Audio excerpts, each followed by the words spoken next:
caught red-handed, pockets overflowing. Oklahoma, corruption? That's about as surprising as finding a deep-fried stick of butter at a state fair. And you wouldn't be wrong.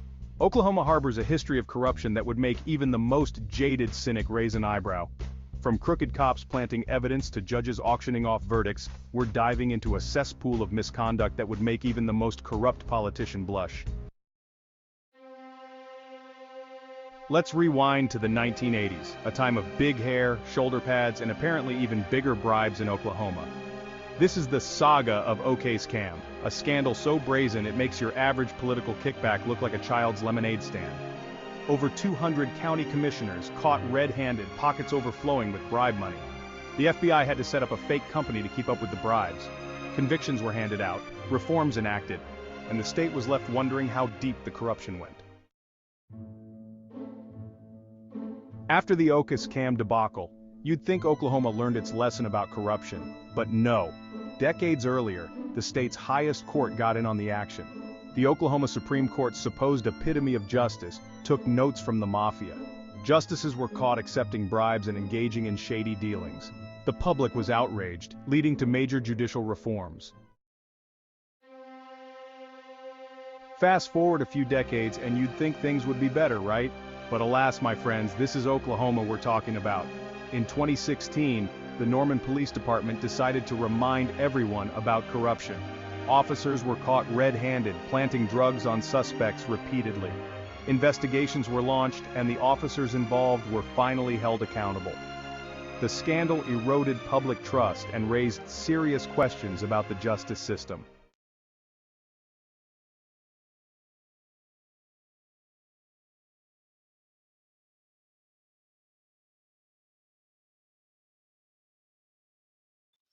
Who the hell is this person talking about? Ew, American Honey is here. Bye. Bye, Felicia. The fuck? I promise you, American Honey will be here every time.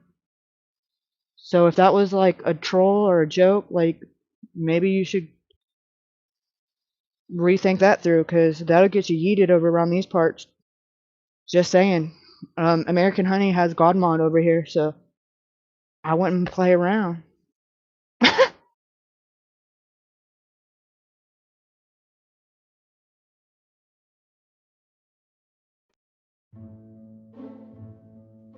Chapter 4. The Adair County Jail. Contraband and conniving. Corrupt commissioners, crooked judges, and cops playing Grand Theft Auto in real life. Welcome to Adair County Jail, where inmates and staff broke the law. It was an all-inclusive resort with contraband and special privileges. Drugs, weapons, cell phones, if you had cash, you could get it. The scandal ended with convictions, firings, and unanswered questions. Chapter 5. The State Auditor's Office, cooking the books and the stakes. You'd think after scandals in the courts, cops, and jails, other agencies would be cautious, right? But not the Oklahoma State Auditor's Office. They missed the memo, or used it to wipe BBQ sauce from their taxpayer-funded feast. In 2019, officials helped themselves to public money. High-ranking officials were caught siphoning funds meant for running the state. The scandal sent shockwaves through Oklahoma, leaving many wondering if anyone in government wasn't on the take. Chapter 6. The Oklahoma Corporation Commission Energy Drinks and Dirty Deals. The Oklahoma Corporation Commission, the guardians of the state's energy industry, the protectors of the public interest, Wait, are those bribes I see bulging out of their pockets? Oh dear, it seems even the regulators weren't immune to the siren song of corruption. Picture this, it's 2022, the energy industry is booming, but instead of cracking down on shady dealings, they were busy making deals of their own. And by deals, I mean accepting bribes. The scandal rocked the state, exposing the cozy relationship between regulators and the industries they were supposed to be overseeing. Chapter 7. The Oklahoma County Court Clerk. Justice? That'll be extra. Now, we've all heard the phrase, justice is blind. But in Oklahoma County, justice wasn't just blind, it was running a side hustle, slapping fees on everything. In 2023, you'd think technology would make things transparent. But the court clerk's office used those computers to cook the books. Misappropriation of funds, manipulation of records, trading injustice. The scandal was a gut punch to public faith in government. Convictions were handed down, reforms promised, but doubts remained. Chapter 8. The Edmund Police Department, protecting and serving themselves. The Edmund Police Department, sworn to protect and serve unless you're on the receiving end of their liberal interpretation of the law. In 2015, this department was at the center of a scandal. Excessive force, racial profiling, the whole shebang, a greatest hits compilation of police misconduct. Stories that made your blood run cold. Innocent people harassed, brutalized, rights trampled. Federal oversight and body cameras were promised. Chapter 9. The Oklahoma County District Attorney's Office Justice for Sale Inquire Within. You'd think the people prosecuting criminals wouldn't be criminals themselves. But in 2017, the Oklahoma County District Attorney's Office hosted a going-out-of-business sale on justice. Prosecutors were caught accepting bribes to influence cases. The scandal sent shockwaves through Oklahoma, questioning the possibility of a fair trial. The fallout was swift with convictions, resignations, and soul-searching, a stark reminder that even in justice halls, corruption can lurk. The Broken Arrow Police Department, living up to their name in the worst way possible. In 2020, these officers traded their badges for ski masks and crowbars, finding law enforcement too mainstream. Theft, harassment, and a buffet of misconduct, served with a side of arrogance. Officers were caught stealing evidence and harassing citizens. The scandal led to leadership changes, internal investigations, and awkward press conferences. But the question remained, how do you fix a system when the very people entrusted to uphold it are the ones breaking it? Now, you'd think that the seat of power for an entire state would be, secure. But in 2018, the Oklahoma State Capitol took a more come-all approach to security, bribe the right person, and you could waltz in with a marching band and a petting zoo. A bribery scandal that would make even the most jaded lobbyist blush. Officials bypassed security, sneaking in unauthorized visitors. The scandal exposed the vulnerability of one of the state's most important buildings. The Oklahoma City Housing Authority, tasked with providing affordable housing to those in need. A noble goal indeed. But in 2013, they decided to take a more Robin Hood in reverse approach, robbing from the poor to give to, themselves, apparently. We're talking about a fraud case so brazen, so shameless, that it would make even Bernie Madoff blush. Housing funds, meant for those struggling to keep a roof over their heads, were mismanaged, siphoned off, and generally treated like a personal piggy bank for those in charge. The scandal resulted in lawsuits, financial settlements, and a whole lot of hand-wringing. But for those who had been denied a chance at a decent home because of the greed of a few, the damage was irreparable. We're back with the Oklahoma City Police Department, and this time, they're not just planting evidence. They're planting their fists, batons, and tasers on anyone who looks at them sideways. In 2019, the department found themselves embroiled in yet another excessive force scandal, proving that old habits die hard, especially when those habits involve a healthy dose of impunity. We're talking about a pattern of behavior so egregious, so blatant, that it would make you wonder if the police academy had replaced their training manuals with copies of Rambo.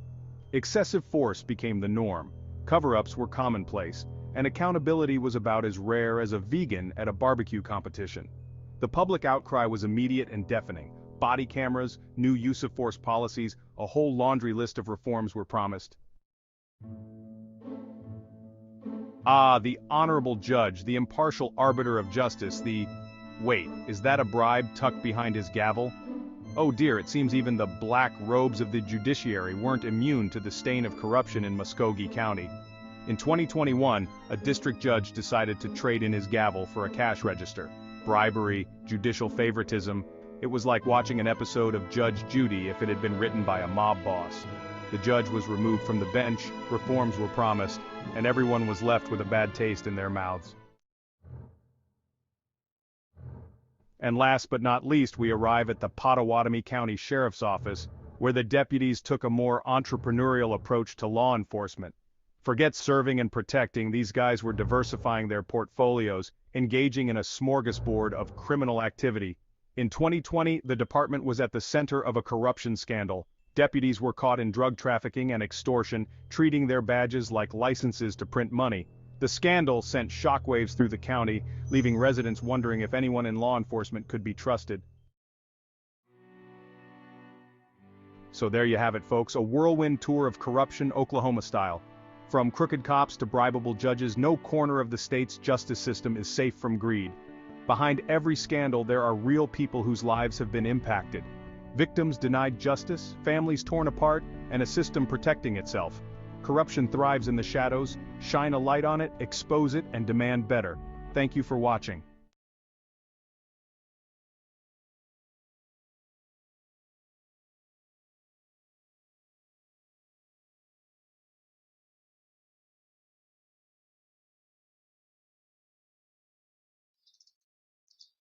Hello, everybody. I'm trying to get in a little bit of a routine here with these crotch goblins, so gonna try to bang this one out earlier so that everybody's in bed at a decent hour, including myself. So we'll see. Fingers crossed. But we. What in the hell are you speaking? Oh, my bad. What's going You speaking in like Portuguese or something? I was speaking in fake German. That sounded pretty accurate. I was like, what the hell? All hail who? What the hell?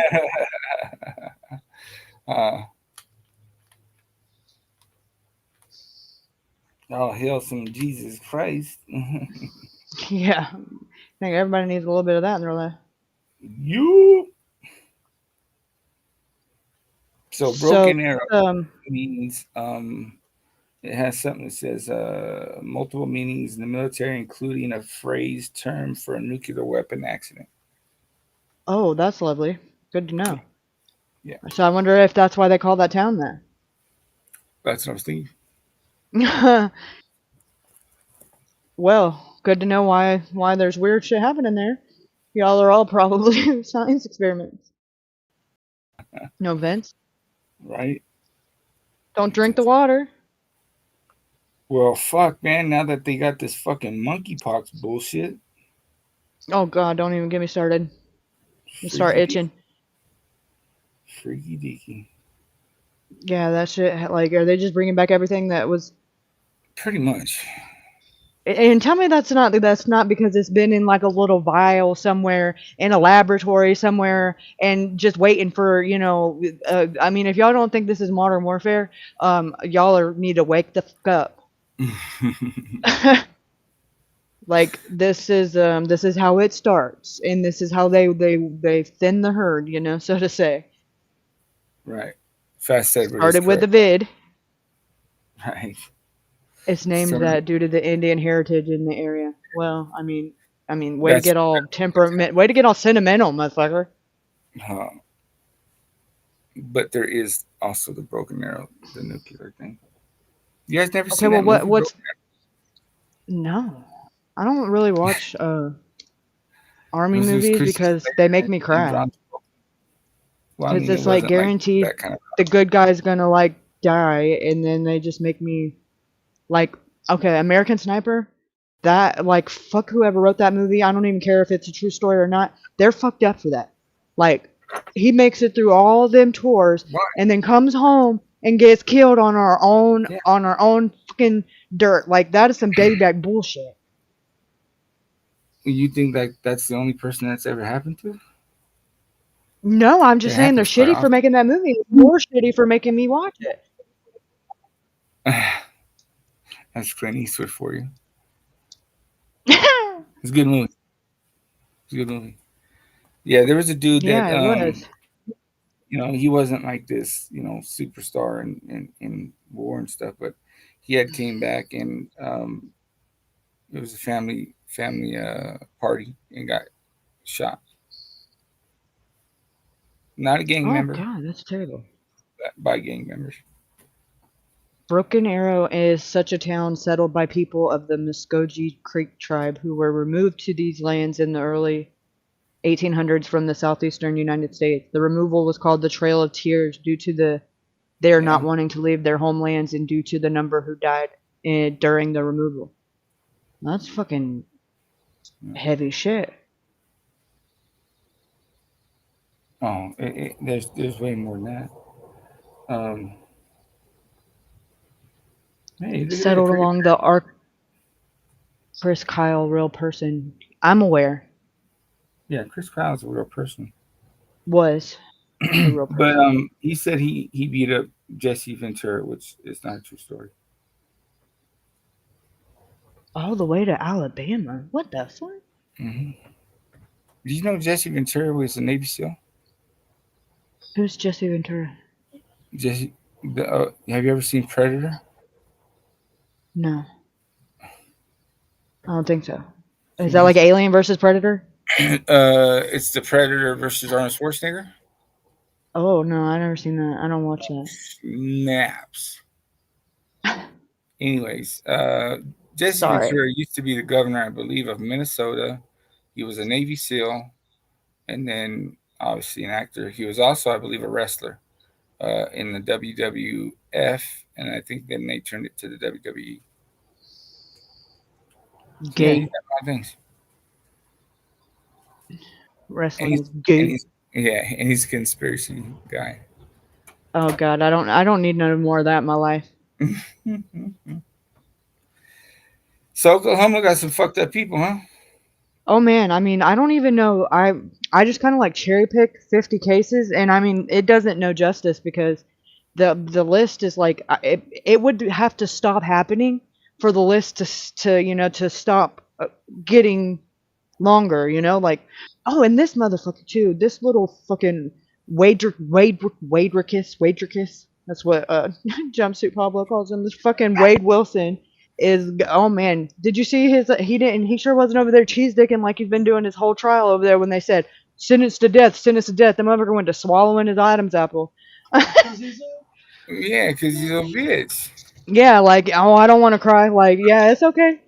It's okay. First of all, I don't know. He's gay. Oh, you know that, right? He's super gay. Yeah, he's gay as fuck. He's got a boyfriend. He's gay for pay. Gay. He's gay for pay. Well, he's gay for the state now. Yeah, no. My husband said he's gay for the state now. Definitely true. Listen, I know I heard from a couple different people that are like, I don't know how I fell into this community, but I subscribe to like several different channels that are like really hardcore, like prison reform. Like they've got out of prison and they started YouTube channels. I don't even know how I fell into this niche, but it's like, anyways, here we are. But they're like, yeah, they've heard from their sources in there that if he ever like walks out onto the yard, like he's a done daughter. Like they not even for what he did, because of the shit that he's done since then, like getting those tattoos and false rep into a gang that he's not affiliated with. Like they're going to, and I didn't know he had like borderline diddler charges. Like, yeah, like they're gonna that he is not safe in there. The best thing for him is to be to go straight to death row and just do it quick. Right. No, he'll sit there for the next 20 years. Yeah, we'll taxpayer dollars will fucking fund him for the next 20 years. They'll get him watched. This is what will happen. One of them. Why does everybody keep saying that? Fumble's channel is not gone. Huh? Why does everybody keep asking that? Fumble's channel is not gone. No, it's not. All of his things are taken down. Well, all his content's down, but his channel's still there. Negative. Ghostwriter. No, I was just on it 2 seconds ago. I'll show you. Here. Stop. Look. Stop it. I swear. Stop it. Stop it right now. No. That guy goes in the prison. That dude that's one of the COs. See? Is gonna leave a fucking door open for the motherfuckers, and that dude's gonna get fucked right here. That's just the Poon Wagon. That's his channel, though. It's still here. It's just he took all the content down. Hey, there's me. Yeah, look at that. He's still got his community page. Right. Yeah, I'd imagine he's gotten smarter enough to know by now that if he's over the target, you can outsmart them by putting everything on private and waiting for it to blow over. Right. He's no dum-dum. It's not his first rodeo. Right. Are you sure? No. Yeah.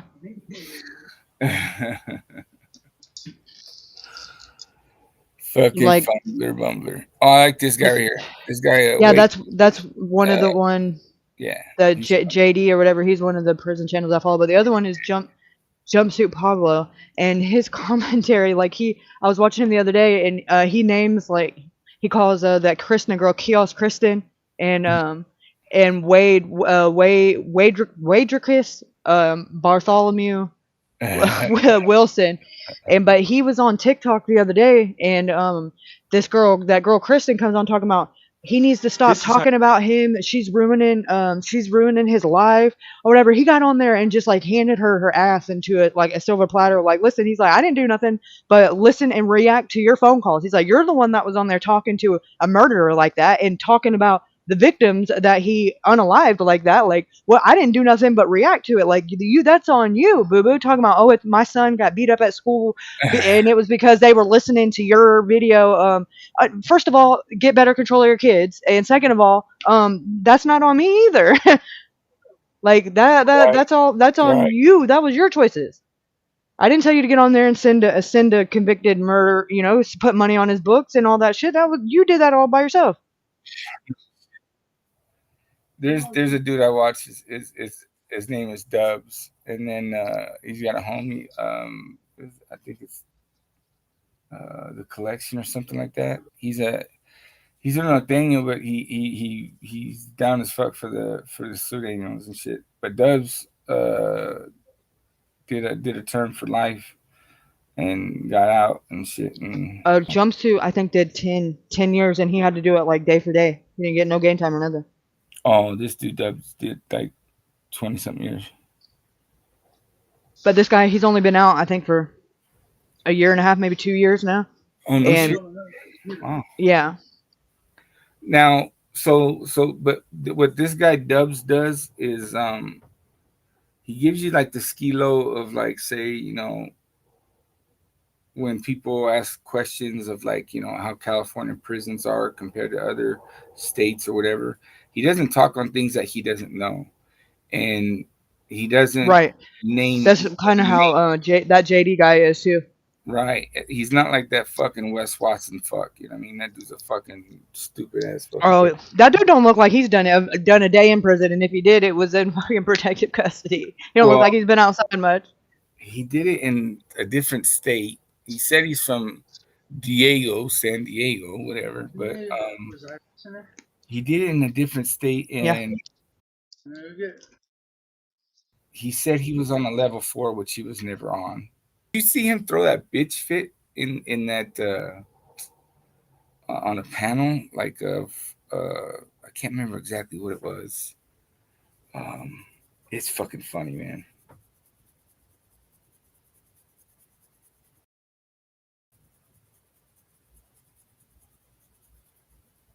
Oh, what the fuck is it? Wes Watson, but he does Wes Watson Wednesdays, where he just makes fun of Wes Watson.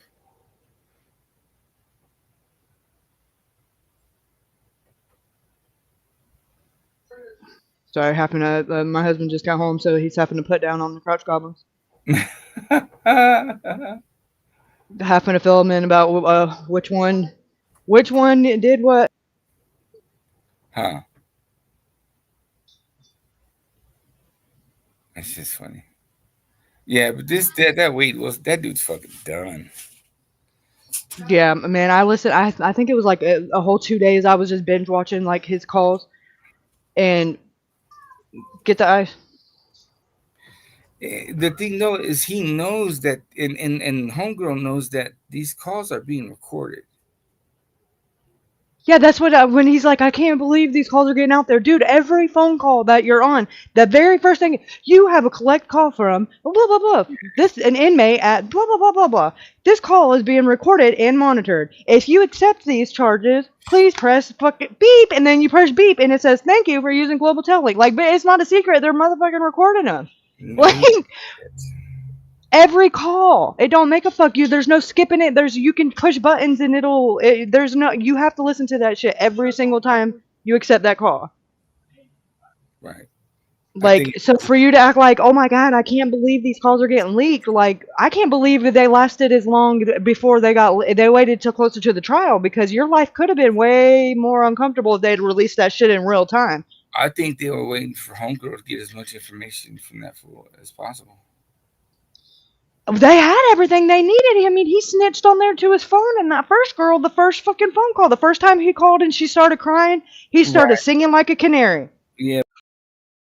But you never know, you know what I mean? Like, then he started doubling back and was like, "Oh no, I was under duress, and I was just lying." Motherfucker, you wasn't under duress. You was under duress that she was gonna leave your ass. Right.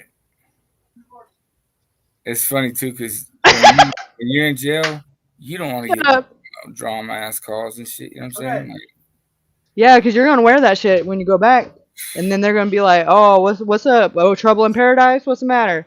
When I was in jail in 2018, right? There was this Wood. He was on the phone. I think he was on the phone with his mom. He was arguing with his mom, right?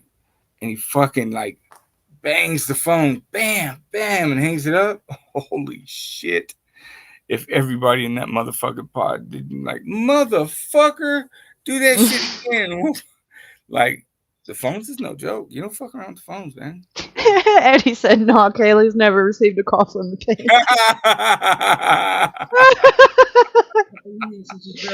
Oh yeah, yeah. I could recite that thing like with my eyes closed. Right, you can hear the click when they do that, when they shut it off. Like and don't push 0 early, because some of the motherfuckers, they'll start that shit over. And then give your ID number, and then you get the homie's ID number. So you got 15 minutes at 15 minutes, and then you're good. Yeah, and then it's like, you have a collect call from, it would never say their name. It'd always say some shit like, oh, blah, blah, blah, blah, because just in case there's no money on the phone, you'd have to hurry up and get that message in. Yeah. I used to have to make phone calls to people and stuff, and it's like, look, I don't have time to answer your questions.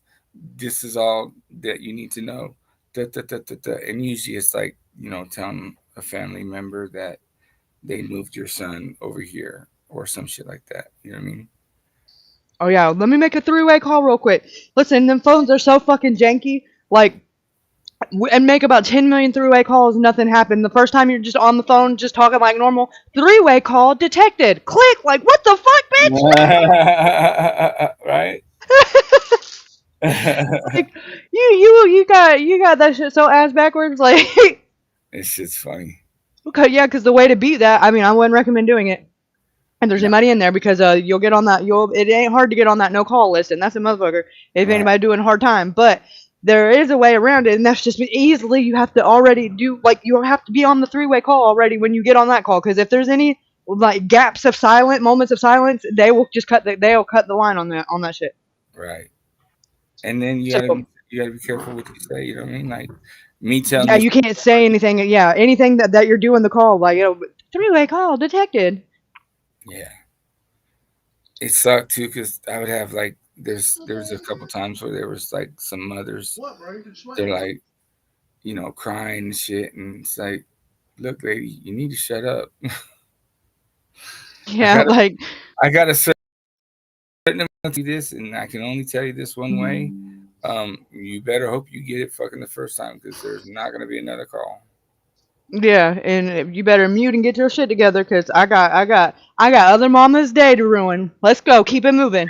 Fuck, that's very, very true. Fucking up the hustle, man. I got a rack of cookies on this shit, and all I need is confirmation that you heard me. and usually it's like, okay, you know what? They move somebody, you know what I'm saying, and it's a high profile, and they didn't tell no family members, this and that, or it has something to do with money, and it's like, yeah, I ain't fucking with nobody's money. Right.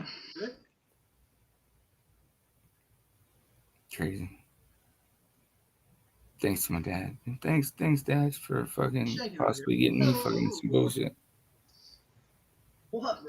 Oh, well, thanks, Dad, for teaching me how to. Yeah, I should probably apply for a job at Global Tellink, since Right? Let me see that.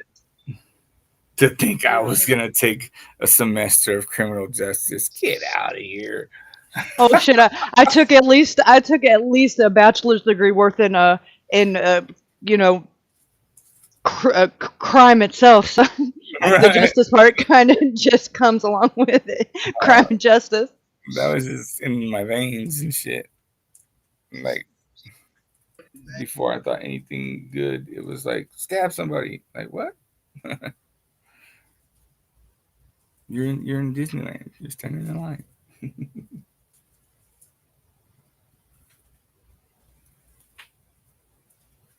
You wanted to talk to Wade because you saw him on the news. I love He's him. famous. He's all over the place. So you want to talk to him. This is what comes with associating with fame. Just like me, I want to get on YouTube. If I want to get on YouTube and TikTok and gain a following, this is what comes with gaining a following. I have people who hate me, who make videos about me. It comes with it. It comes with it. You signed up for that. Sure didn't sign up for it. Thank you. You called a murder. Happen to every person. You're not welcome because you did sign up for that, ma'am. I mean, I'm listening to the calls other people upload, and I say what I say. I mean, you got to move on from me. Go talk to the people who upload it. If you really got, you want to. No power. That's all. Listen, that's. See, the main thing I want to do here, I don't want to bring any energy that is different or more bold than any energy I brought to Kristen when it was me and her face to face, because that wouldn't be authentic, you know? So I don't want to get on here and be like, you know, if I wasn't going to do that when it was me and her on there. But my whole point here was like,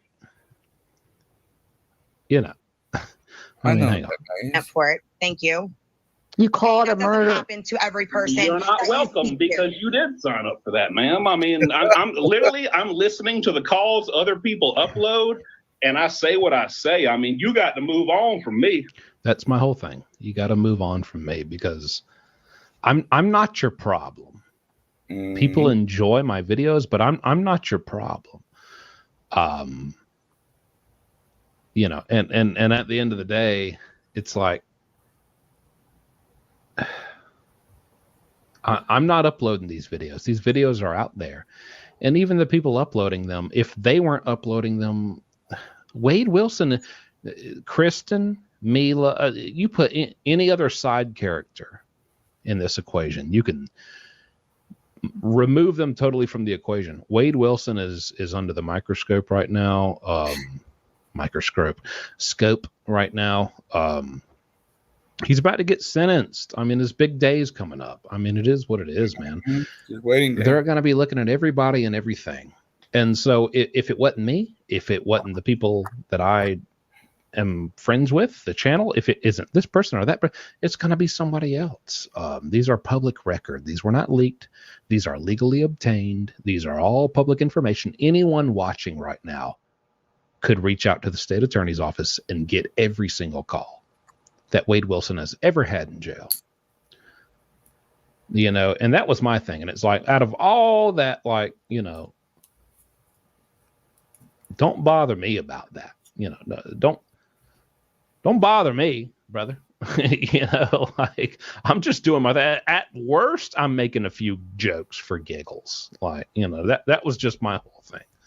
Go talk to the people who upload it. If you really got, you want to, no power. If I quit making videos, 10, 11, 12, 13, do you know how many people have requested every single last call of Wade Wilson's? Do you know that the main people uploading it have protected you and not uploaded your worst calls? Because if they did, you would not have anybody in your corner. Thank you, Maggie K. Because there's some things said and admitted on those calls by you that would crush you to pieces, and they didn't do you like that. They really showed you mercy, if I'm being honest. Told They you did. they did. You redact some stuff because you have.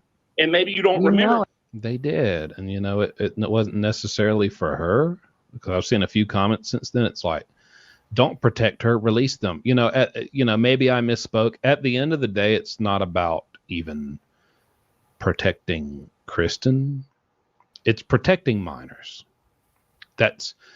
I don't want to get too into it. You know, full transparency. I've made promises. I'm going to keep my word to certain creators and just, you know, keep things confidential. But at the end of the day, it's not to protect Kristen. I don't think that's the big thing here. It's to protect minors. who were not old enough to understand what the situation. So that's why the calls weren't released. It's, I was a little hyped up, and maybe I'm like, we protected you, we're having mercy on you. It really wasn't even mercy on Kristen. It was really mercy on the minors. And that's why that was done. So that's why these calls were not released. Because it was 5 minutes ago, but I heard it 5 years ago, but I heard it 5 hours ago. And so trust me, they're not even doing you that bad, because there's some things you talked about on these calls that would put everything else to shame. And so you might as well just be glad for that. If I'm uploading videos and you're most upset about me having a couple giggles, I go and outweigh half the time. It's just how you say things. It's just how you are putting it out there. All right, that's my personality. That's my personality. That's what it's gonna be. And it ain't gonna change. You might as well. That girl? I thought she disappeared.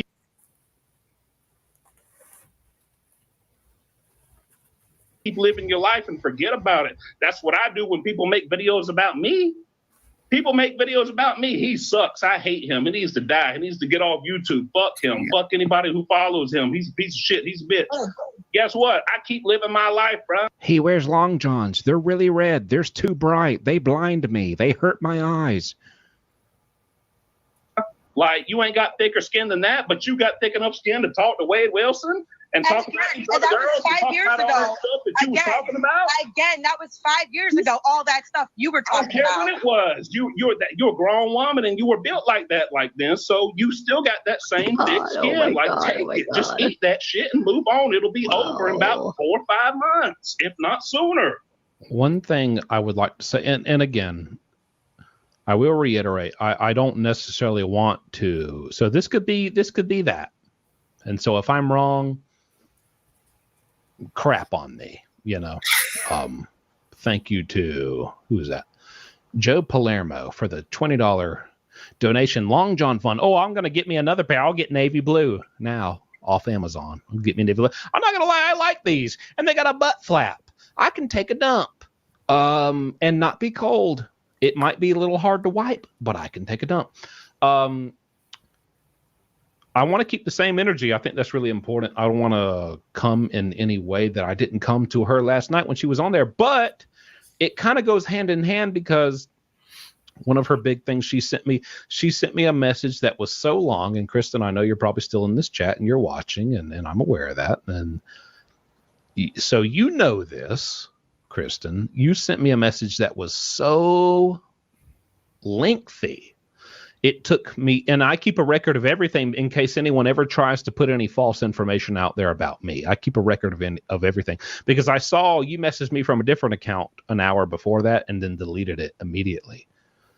And for those reasons, we screenshot things because they may be deleted. It took me 3 screenshots to capture everything that was in this message that you sent me about how I abused you. I have abused you.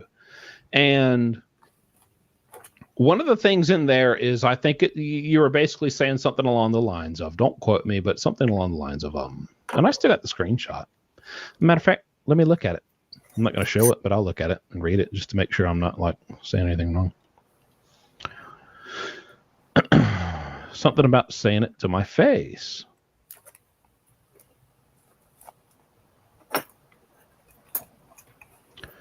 Bad place, made mistakes, people not the greatest, make mistakes, sit back, make fun of me, I'm sick of the way, past entertainment. Yeah, I don't know, I can't.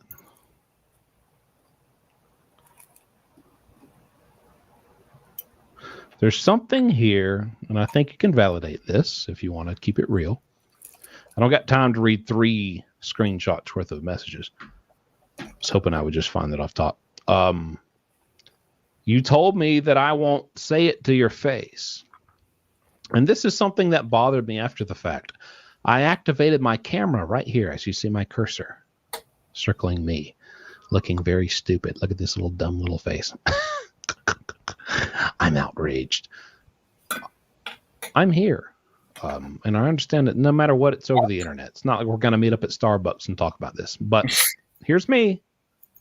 And you never activated your camera. You never allowed me to look you in the face and say this.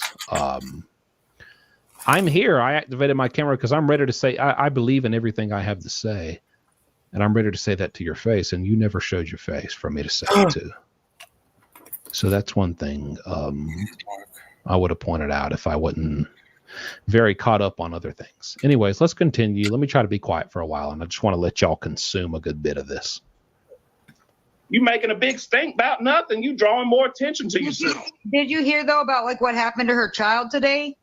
I don't even know who that is. I don't got nothing to do with that. He don't care. I don't care, ma'am. Nobody would know you had a child. I'm sorry. I know I said I would let it play, but no, literally, this is the one place I wanted to pause at and speak on this. I've seen maybe, and I know there's always going to be like someone who goes against you and everything. I've seen like 2 or 3 comments that are like, I agree with everything Pablo said, but the one thing I don't like how he said he doesn't care about what happened to Kristen's kids. And that's from that part right there where you hear me say, I don't care. You just heard that. Let me rewind it. I don't even know who that is. I don't got nothing to do with that. He don't care. I don't care, ma'am. So you heard that. I was not saying, and you're about to hear, I was not saying I don't care. I would never say I don't care what happens to your kid. If something actually did happen to your kid, I would never say I don't care. If you listen, I'm going to rewind it 5 more seconds. Okay. Click that. If you listen and just keep this context in mind, I was hyped up. What I'm saying is I'm repeating what she said to me. She said, you don't care. And I said, I'm basically saying, oh yeah? Oh, I don't care about your kids? And then you'll hear the very next thing I say is, it's basically proof and evidence that I do in fact care about your kids because here's what we did to protect your kids. So I was never saying, yeah, I don't care. I was saying, I don't care. Oh, I don't care. And I think that got taken the wrong way, if that makes sense. Of course I care. I was saying, I don't care. Well, let me show you how much I do care. And so I'll let you listen and be the judge. Like what happened to her child today? I don't even know who that is. I don't got nothing to do with that. He don't care. I don't care, ma'am. Nobody would know you had a child because you talk about putting them on the phone with Wade Wilson. You don't care, and that's what's sad. Believe that. Don't worry. Oh, ma'am. If we're going to talk about it, do we want to talk about what's really sad? Do we really want to talk about what's sad? Because nobody would know you had a kid until you offered to put them on the phone with Wade Wilson. And that's my whole thing. You're going to tell me I don't care about your kids? I wouldn't know you had kids until you told Wade that you're going to put your daughter on the phone with him and talk about a book. Until you put your son on the phone with Wade Wilson. You put your daughter on the phone with Wade Wilson. We protected them minors. We protected them little underage kids. We didn't release the calls that they personally had one-on-one with Wade Wilson. That would be awful. That would be terrible. You know why I know? Because I heard them. And trust me, they're awful. They're terrible. Though they don't need to be released. And I hope no one else does. It's just ethical. And so that's why I said that. And I was never. Yeah, she had him on there with her kids, talking about her daughter was going to write a book, and they were talking about that. And then she let her son get on there and talk to him, because I heard the calls too. A channel uploaded them or whatever, but they're unlisted or whatever. If you reach out to the creator, they'll send you the links or whatever, but they haven't made them public for obvious reasons because the kids are underage. But they're talking about shit that I would be very, very, very ashamed of if I was these kids' mom, to be sitting there because he's like, oh, what are you gonna do? What are you gonna do to not end up in here? How to be a better criminal and be more sneaky and to just don't kill people, just do other stuff, What the fuck? Yeah, it was fucking 50 Shades of fucked up. It was, and then the girl was asking him like she's some kind of investigative journalist, like gonna write a book, and she's like, oh, if anybody's gonna do it, it should be one of my mom's kids, and we can split the money that we make off of it. And he's like, oh hell yeah, because trust and believe, like they're gonna be writing books about me anyway. So if anybody's gonna do it, I would rather y'all do it. And then yeah, like he's already getting ready for his fucking Netflix deal or some shit. Oh yeah, I bet you is. Well, they are doing a Netflix series about him, but I don't know that he's gonna profit any from it. Like, just because it's about him, don't mean like he's gonna be, just because he's the star of it, don't mean he's gonna be the one benefiting from it. Oh my goodness. No, because the one who's doing the deal is Bunny, Jelly Roll's wife. Yeah, but I'm saying it's probably gonna be like how Jim Carrey got one about. Someone did a news article about me and it didn't work out. Yeah, I'm in the Rolling Stone. Yeah,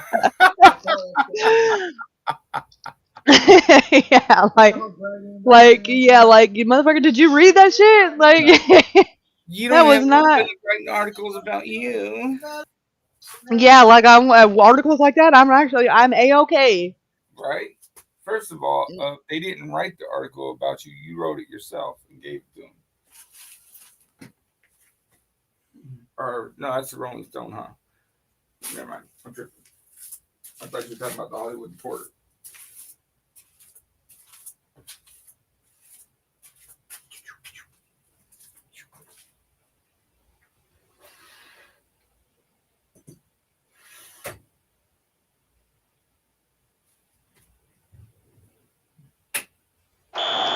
They are advancing.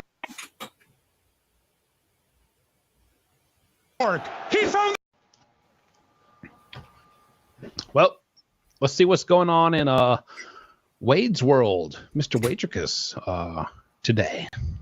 I don't even know who he's talking to. I don't know what's going on, but we're going to find out. What's up? Hey, what's up today? Did you ever get a letter back from my people? No, not yet. Not yet. Okay. Who is this? It's sounding like Ursula. Cool. Where's Ali with the motherfucking dough? With the dough. Are you? What are you doing? Are you what are you doing? Are you singing? You singing a little tune?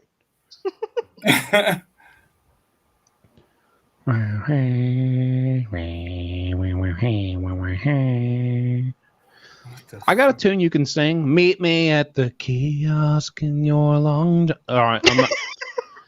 I told myself I wasn't going to sing that song anymore, so forget it. You guys will never hear that song again, so don't worry. No, and I was just reading this. Notice of appearance for bonds and mailed and filed. You know what? Go suck a dick. What a piece of shit, man. Straight up. Yeah, they can suck my big red cock. Tell me to fuck your big fucking dick, man. Get out of here, dog. Yeah, there's nothing more attractive than when a woman says to suck her. Anyways, now I'm pretty much 101% sure this is kiosk, purple-haired, Ursula-faced Wilson. Did I say Wilson? I meant Kristen. I'm just thinking like Kristen Wilson, I guess. They're practically married. They both deserve each other 101%. Suck your dick till his head gets dizzy. Girl. Yeah, there you go. Come on, Ace. Yeah, is that what Joey told you? Hey, where's hey baby, where's Killer at? Killer's somewhere. I don't know where Killer is. He's probably outside waiting for me to come back out. Okay. Where's Ali with the motherfucking dough? Okay. It's not even the lyrics, brother. Talk to me, baby. What's up? Talk to me. Nothing, babe. I'm just appalled right now. Just with fucking lawyer and shit, you know. And you already paid for him and everything, huh? Fuck, my daughter's wasted so much fucking money on him. Are you fucking kidding me? My daughter. So your daughter has paid all this money for your lawyer? Why aren't you paying it? Why is your daughter paying? Because you're appalled with the lawyer. She's a hoe. You're appalled with the lawyer, not yourself. Okay. All right. I don't know why I thought you would be. So. No. What a piece of fucking shit, man. Notice of hearing, please. Yeah, what a piece of crap. What a low-down, dirty human being. That's about the worst thing you could ever do in the world. Well, I mean, you know. Besides right kill somebody. behind murder, 2 innocent women in cold blood. But, you know, that to the side. This guy. Oh, shit. Yeah, he kills me. Waydricus. Bartholomew Wilson.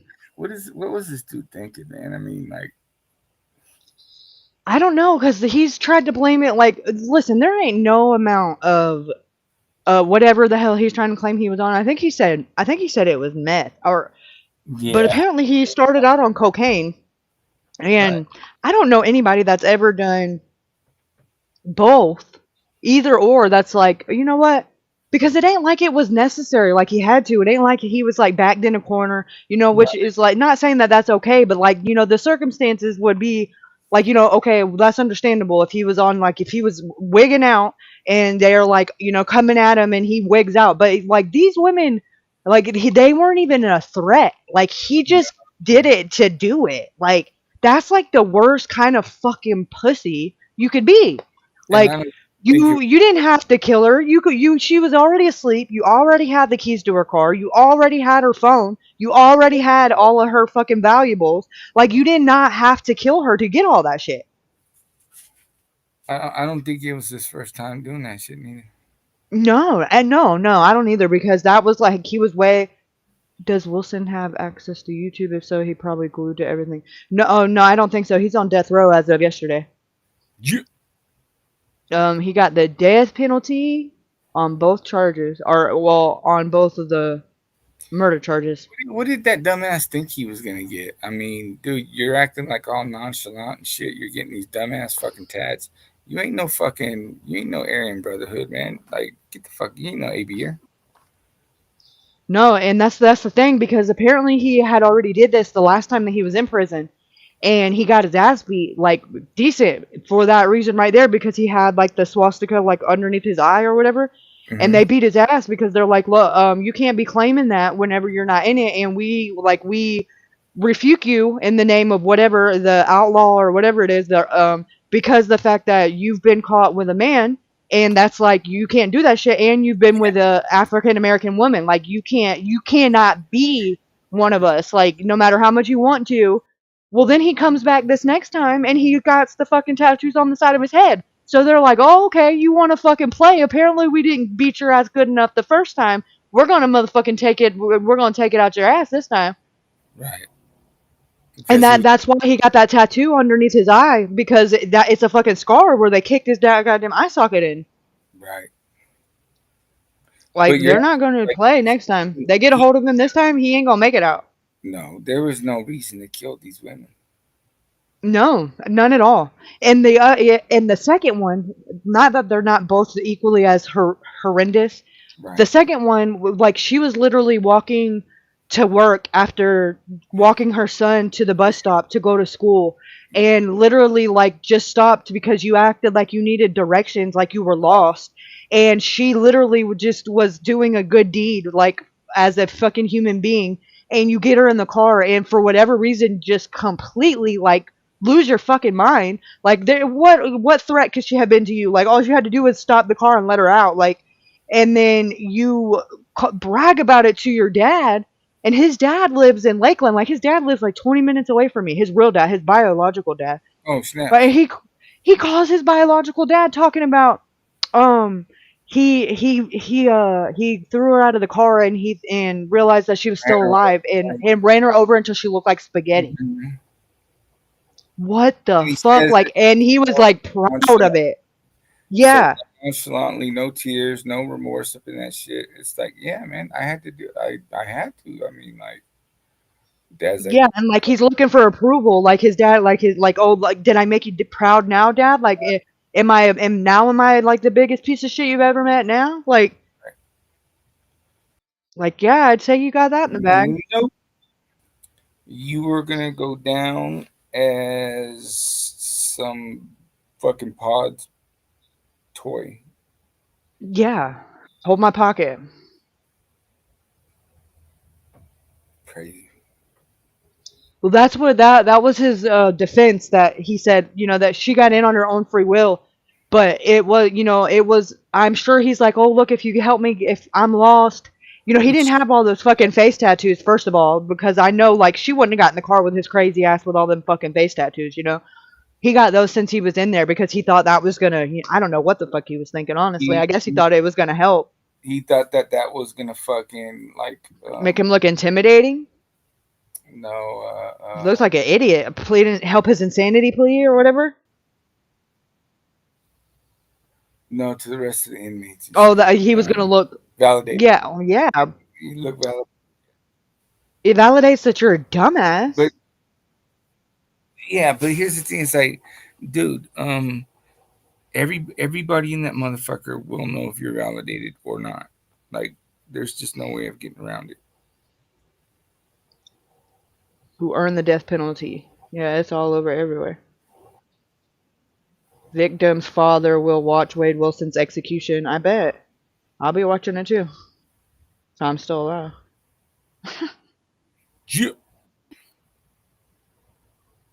Stupid ass. Trying to make himself look like the Joker and shit. The Joker is mentally insane. You're just a fucking idiot. True that. Oh, and doesn't even have, like, there's no, like, not saying that there's any kind of justification for ending up that way, but, like, okay, so what, that your bio parents gave you up for adoption. It's not like they gave you up to a life that was, like, horrendous or bad. Like, you had it made in the fucking shade. Your fucking adopted parents loved you, spoiled the fuck out of you, took care of you. You had a lot you didn't want or need for nothing.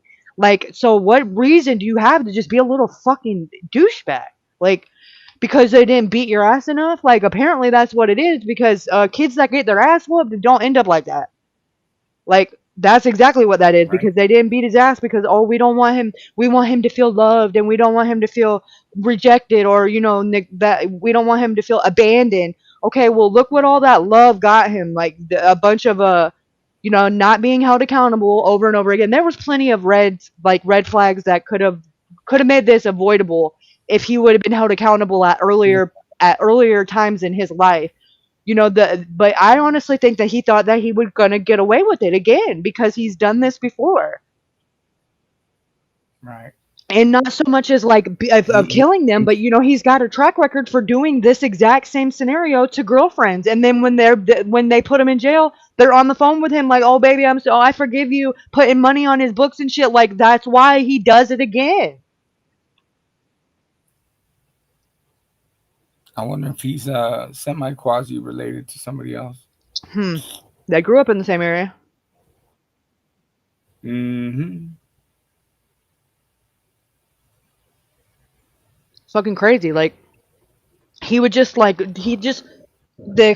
watched this interview where his these kids that were his classmates, they were like, oh, he was just the kid that was always just like wanting to push the barriers, like push the limits, and just just to see how far he can push them. Like, he would break into cars and stuff, not because he wanted to steal anything. He just he got off on the act alone, just like breaking in and and vandalizing it. Like, he got off on that. Like, that's a little fucking punk, is what that is. And I got a recipe for that shit. Like, not putting him in fucking programs and letting him leave, and bailing him out of jail when he goes to jail. Like, if he'd have been held accountable at any point in his early years, this probably could have been avoidable. But going and bailing him out and thinking you were doing the right thing for him by he's got something in his head. Yeah, the world owes him something. Yeah, because he thinks the world owes him something. Yeah, he's just fucking. He's got demons. And I don't know what, because okay, what your bio parents put you up for adoption. In all reality, they did you a favor because they were 14 years old and 15 years old whenever they had you. That was no life. Like, they could have gave you no quality of life.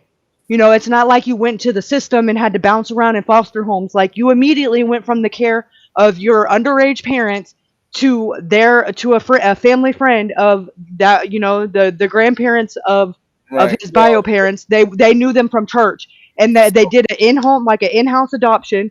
immediately, like as soon before you were even old enough to even realize what was going on. So you were with these people from the time you had any kind of memory formed, and they have been great parents to you, and had you in church, had you in the best schools. Like there's no reason why, like there's no trauma that he's had suppressed or anything other than maybe because his bio parents weren't around.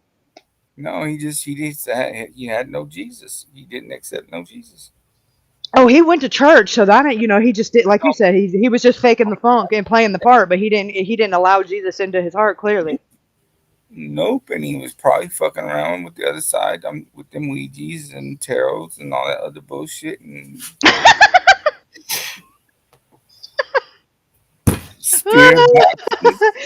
Okay, so y'all gonna come to my trial? I'm gonna be on trial coming soon, and I'm gonna say the squawk box made me do it. Squawk box. Shit, that's just fucking funny. Oh my goodness. Yeah, I mean that's what it boils down to. The people like this, they have no Jesus. They have nothing inside them.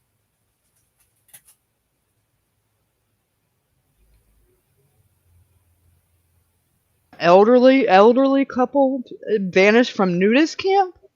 Oh god dang! I heard that. Oh, you heard Bullhorn and Betty got arrested? Yeah, I heard that. What the fuck? Shit's crazy.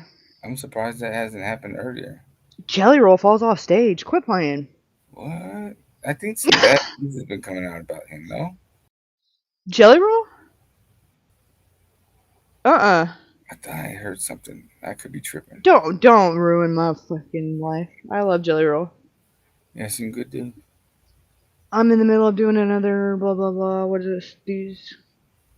Tell me it isn't true. Fumble. What the fuck? Fumblenuts has left the room. I hear he moved to Rumble and left his sharing space with Salty Shit Cakes. Their rooms are side by side, and Shack Lady is in charge. Who said that? Blobbert. And another one, oh, hold on. She's in charge of cleaning their rooms up for them. Another one is gone from the YouTube. And the next question is, who is next? Johnny, Mama, Arkansas. Why am I not in the race? Fuckers? You're supposed to be going to jail. You're going to jail next to Wade Wilson. Oh, I mean, I'm not there yet. Right. Oh, see, his dad goes off on supporters, calling him a bunch of dumb hoes. Seeing that was pretty funny. A Chomo called me out. Well, that's not very, I mean, that's worth its weight in what? Right. Whatever. What's next for Wade Wilson? Hopefully protective custody or not much. Death? Yeah, I was going to say, hopefully. Jesus. Beverly Hills. I've seen it all.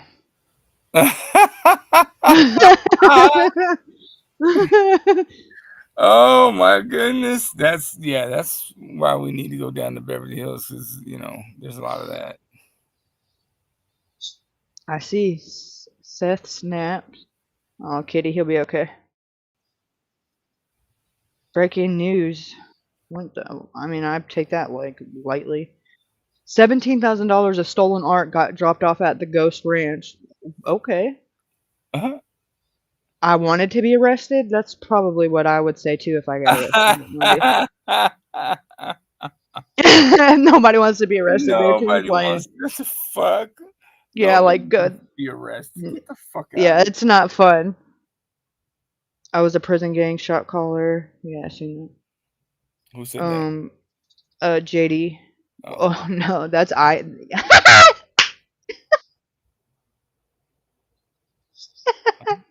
Oh, what the fuck? Look at this little. He ain't what the shot call. What you to call her of? That guy is saying he was Ian. Yeah. Who is he? Virginia Hickey was her. Well, fuck. You know what? He ain't fucking shot calling shit. You should. I don't care. Up on his tats. He might have been. I don't know what it's like out of California with how they run shit out of. Let's see where he supposedly did this at. Virginia Hickey was her maiden name. I don't care. Let's see. Host of Locked In with Ian Bick. Listen to riveting life stories shared by a diverse array of individuals, guided by Ian Bick, whose own stint in federal prison. It's not even really considered the same. Okay. Anyways, federal prison offers a unique viewpoint as host in his captivating show. Ian connects with people from all walks of life, spanning former inmates, recovering addicts, law enforcement officers, legal experts, mental health specialists, and those who's weathered traumatic experience and failure. Through heartfelt dialogues, those resilient souls unveil their journeys, revealing the unyielding human spirit amid adversity. From confronting darkness to surmounting setbacks, their stories kindle hope, strength, and profound transformation, underscoring the limitless potential within each of us to overcome. Okay, dude, just say AI wrote your fucking about me. No Jesus Christ. Like, I've never even said that many fucking big words that I don't know the definition to in my life, much less in one fucking sentence. Stop it. Locked in. Okay, well, I mean, he's been in federal prison, so has he really done hard time? I mean, they give you, like, food that's, like, actually, like, edible and appetizing in federal prison. I mean, it's like, you do. I mean, you're going to do hard time, but the time it's a lot cushier in federal prison. That's for sure. I mean, you're there for longer. It depends on where. I know in Florida, like, you got it made. I mean, listen, if you get in like broccoli and fucking cheese, and you're in a cell or you're in a dorm that's got like actual AC that's like and heat, like year round. That's a fucking luxury. I mean, I didn't realize until like the third time that my dad had been out of the 5 until like midway through a visit. I'm probably like 12 and we're sitting there and I'm like, my dad's like, yeah, if it's hot outside, it's going to be hot back there. And if it's cold outside, it's going to be cold back there. And I was like, what do you mean, Dad? Like, you got like, you got the air and the heat. And he's like, he just started laughing at me. And I'm like, what's so funny? He patted me on the head. He's like, you're so cute. He's like, no, we don't have central air and heat back there. Right. He's like, if it's hot outside, it's hot back there. If it's cold outside, it's cold back there. I was like, there's no fucking AC and we're in Florida. I said, why the fuck do you keep coming back here? A bunch of fucking sweaty ass men on top of each other. Like, that would just seal the fate with me. It would only take one time. Like, no fucking way I'd do that shit twice. It's funny too, is because we'll get women's deodorant and stuff so that we don't have that musky smell. Listen, because they're in a time of year in Florida where it's not fucking, even when it's cold, it's humid as fuck. Like, right. It's just not the business. Like, I would not have to do it 5 times to know I didn't like that shit. Hell, so no. I wouldn't have to do it more than once. But hey, 5th time the charm, eh? I guess. I've only been to jail twice. Oh, I don't even know. Like, I can't even count how many times he's been to county. That's just how many times he's been to prison. Right. But hey, 5th time the charm, whatever it takes. That's right. What is this right here? This is some fucking fuck shit that Oklahoma was partaking in. Oklahoma partaking in? A case study, the Tulsa Police Department corruption scandal. Introduction. The Tulsa Police Department scandal of 2009 exposed the disputing network of corruption within a law enforcement agency entrusted with protecting and serving its community. A federal investigation unveiled the scheme involving multiple officers and an ATF agent engaged in drug trafficking, perjury, and theft. One the case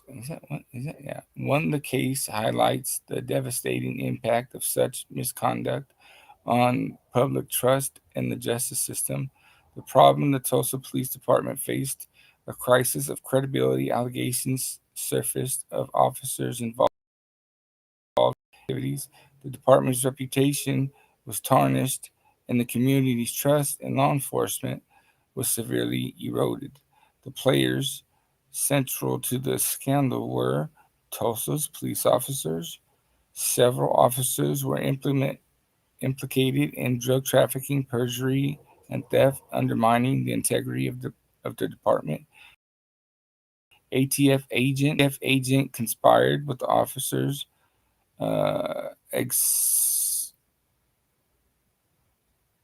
exasperating. Thank you.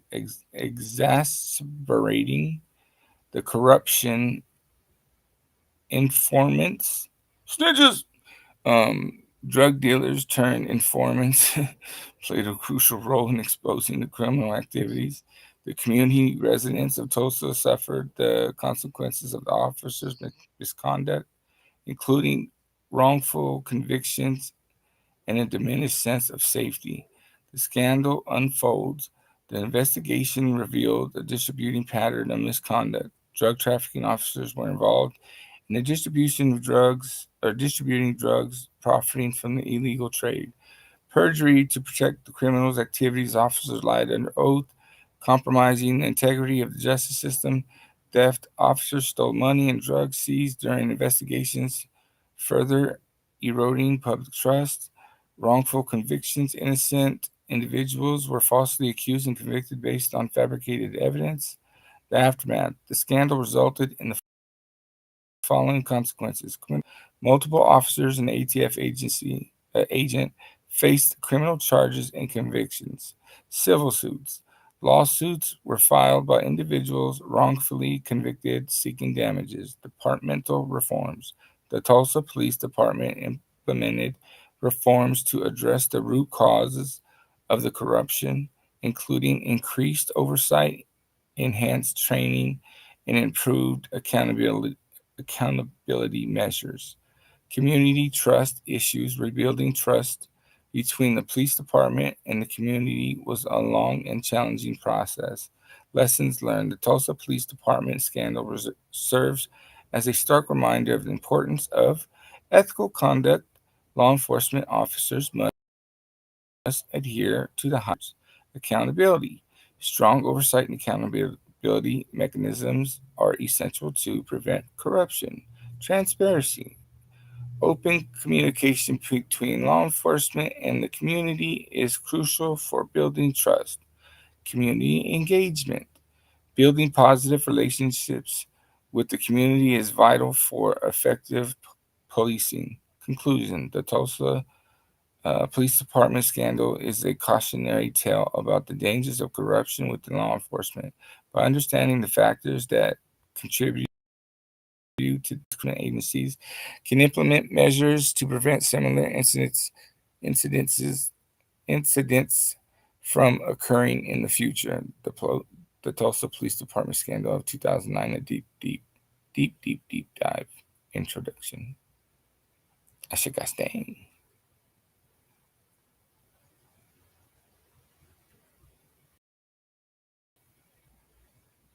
What the fuck is all this shit? This is a minute report? Yeah, this is the actual report on it, and this is their idea of I guess justice or accountability. The charges. Count 1, drug conspiracy, not less than 5, not more than 40 years imprisonment.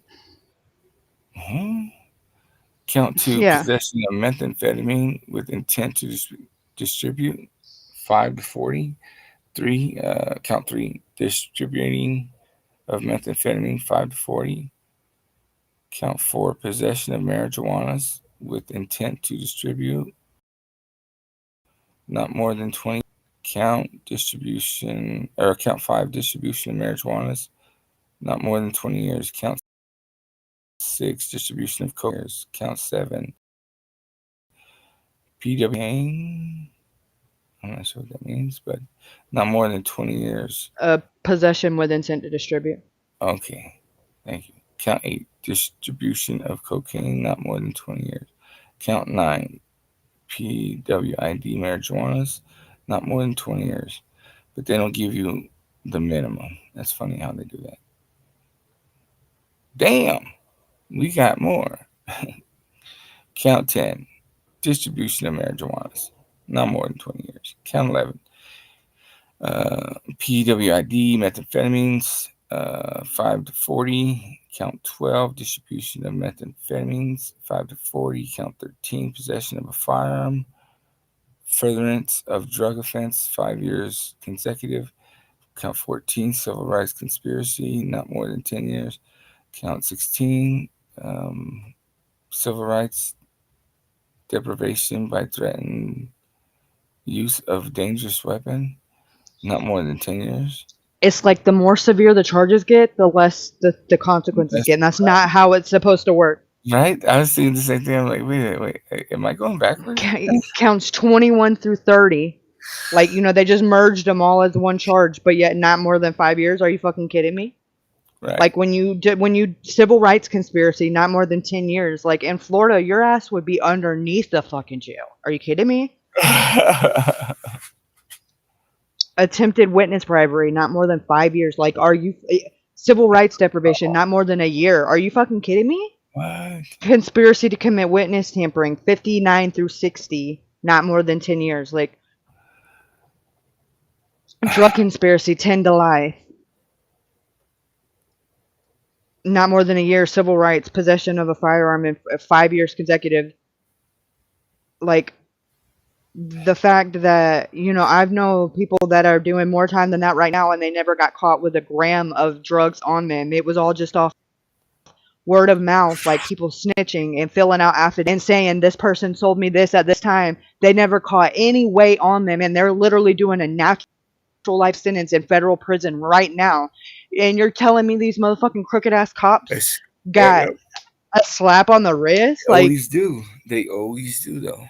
I mean, that's just the way it goes, and it's not going to change. Listen to how listen to the nitty gritty of this. Okay, and keep in mind, this investigation didn't get busted wide. The only reason that any of this even came to the light was because they investigated it in Arkansas. And that led to Oklahoma. Yeah, absolutely, because they were crossing the state line. Yeah. Which is a no-no anyway. Correct. But in Little Rock, Arkansas, the Jane W. Duke, United States Attorney for the Eastern District of Arkansas, and James Finch, the special agent in charge of the FBI, Oklahoma City Division, and Wayne Bowman, the special agent in charge of the Department of Justice. They got the Office of Inspector General, Dallas Field Office, so they got a little bit of Texas in there. Announced today the indictment and arrest of 1 retired and 4 current Tulsa Police Department officers.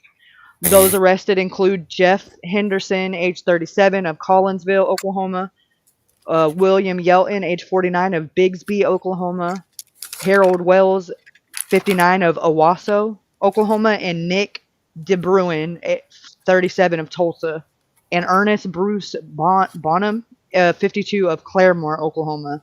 The arrest stemmed from 2 separate indictments in which the defendants are charged with a variety of drug trafficking, civil rights, and other related offenses. A 6-count indictment. Gosh damn. Charges Henderson and Yelton with offenses dating back to May of 2004. How's that not RICO? Yeah, exactly. Especially because they get 1 hour a day outside by themselves. Oh, you must be talking about Waitrekis on death row. And they're not by them. Yeah, they're not. People with death row, though. That's not just people on death row. Yeah, that's anybody in PC. No, that's anybody like on a level 4 yard or in solitary confinement. Yeah, protective custody. Anybody that's segregated away from anybody that's not in general population, pretty much. No, I'm saying like those people that are in the shoe. Protected. Oh yeah. They get an hour by themselves. Like they pretty much. It's like they could go out and walk around the. It's not even outside. It's like there's like a basketball hoops and shit, but there's still a roof over it. Like you're not outside, and you can like walk around the track or whatever, or you could go take a shower or whatever, but you only got an hour to do it. And then you're back in there because Chris Watts is he's under that same custody. It's pretty much anybody that's like high profile like that has to be I'm surprised separated. That motherfucker. Yet. Well, that's because since he's been in there, he's been on protective custody. Like they cannot they have to lock the entire prison down to let him out of his cell because they all want his ass. He can't come out of his cell unless all the other inmates in the entire prison are locked down. And that already makes them want to get you, because motherfucker, we got to be locked down for you. And it's like they all are like, I've read in his recent letters, like they're up against the thing, like screaming at him, like if I get my hands on you, I'm gonna fucking kill you. Like they mean that shit. Like, well, I mean, there's that, and it's all because right, exactly. And where's she at now? In Oklahoma, apparently. Yeah. So this started in May of 2004, and this indictment didn't go through until 2009. So who is that? I think it said Wayne Bowman and Special Agent James Finch and Jane Duke. But those were in Arkansas, and the other one was Arkansas, one was FBI, and the other one was the one in FBI was James E. Finch, Special Agent in charge of FBI. And then the Oklahoma City Division, Wayne Bowman, and then Department of Justice, that one was in Dallas. Mm. So they said 5 years apparently it took them to get this 61 charge indictment, and then they got 12 individual. Okay, look, this says it started back in May of 2004, and according to the indictment, what remains sealed until the defendant's initial appearance today, Henderson and Yelton conspired with one another from May 2004 until the present to deprive deprive Wayne Haley Sr. of his civil rights. The indictment alleges that in May of 2004, Henderson and Yelton persuaded Rochelle Martin to testify falsely in federal court proceeding involving Haley.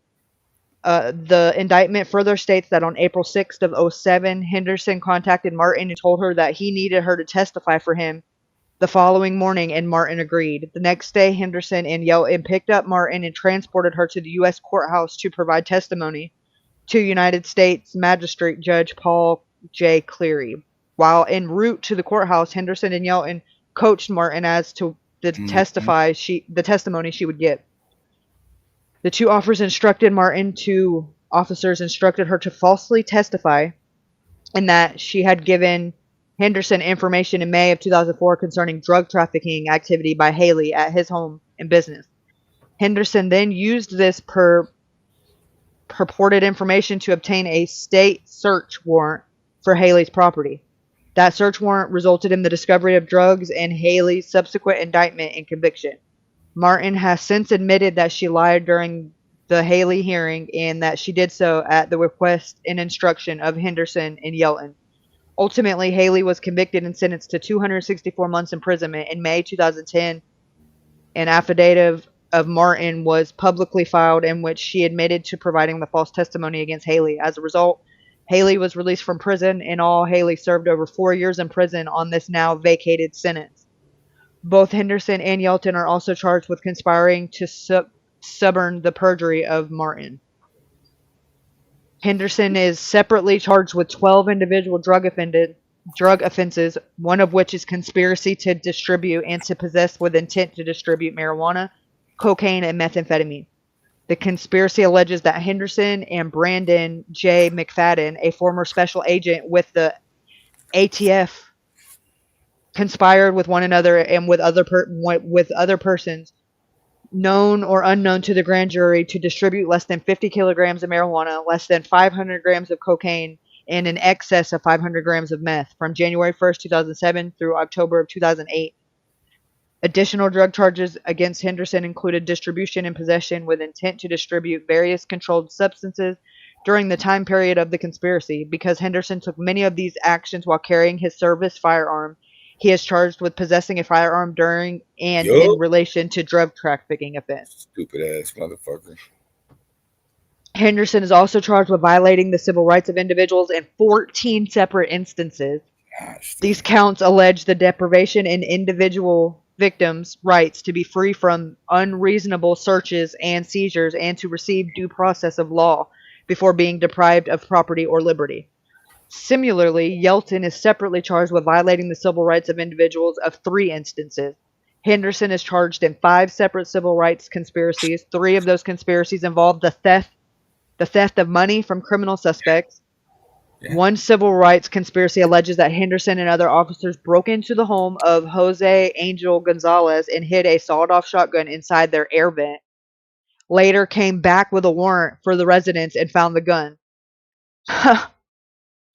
Gonzalez was subsequently charged with being a felon in possession of that sawed-off shotgun. The final civil rights conspiracy against Henderson involved a fabricated controlled drug buy by Ryan Logsdon from Larry and Larietta Barnes. That's funny. The fabricated drug buy was the basis of a federal prosecution against the Barnes that went to trial in April of 2008. During that trial, Henderson, McFadden, and Logsdon all testified falsely under oath that Logsdon conducted a controlled buy of methamphetamine from the Barnes on May 8th of 2007. Both Logsdon and McFadden have since confirmed that they lied under oath and they controlled the drug buy never happened. And the controlled drug buy never happened. The Barnes were convicted and sentenced to terms of imprisonment. Their release from prison was effectuated last summer through filings made by Duke's office as a result of his false testimony in the Barnes case. Henderson is now charged with 10 separate counts of perjury and with conspiring with McFadden to commit perjury. Henderson is also charged with 10 additional counts of perjury related to his false testimony in a federal prosecution of Ronald Crawford.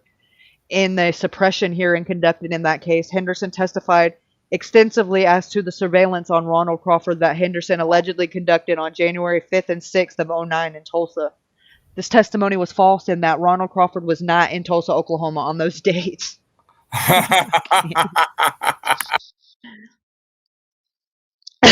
2 charges in the indictment allege that Henderson and Yelton conspired to commit witness intimidation.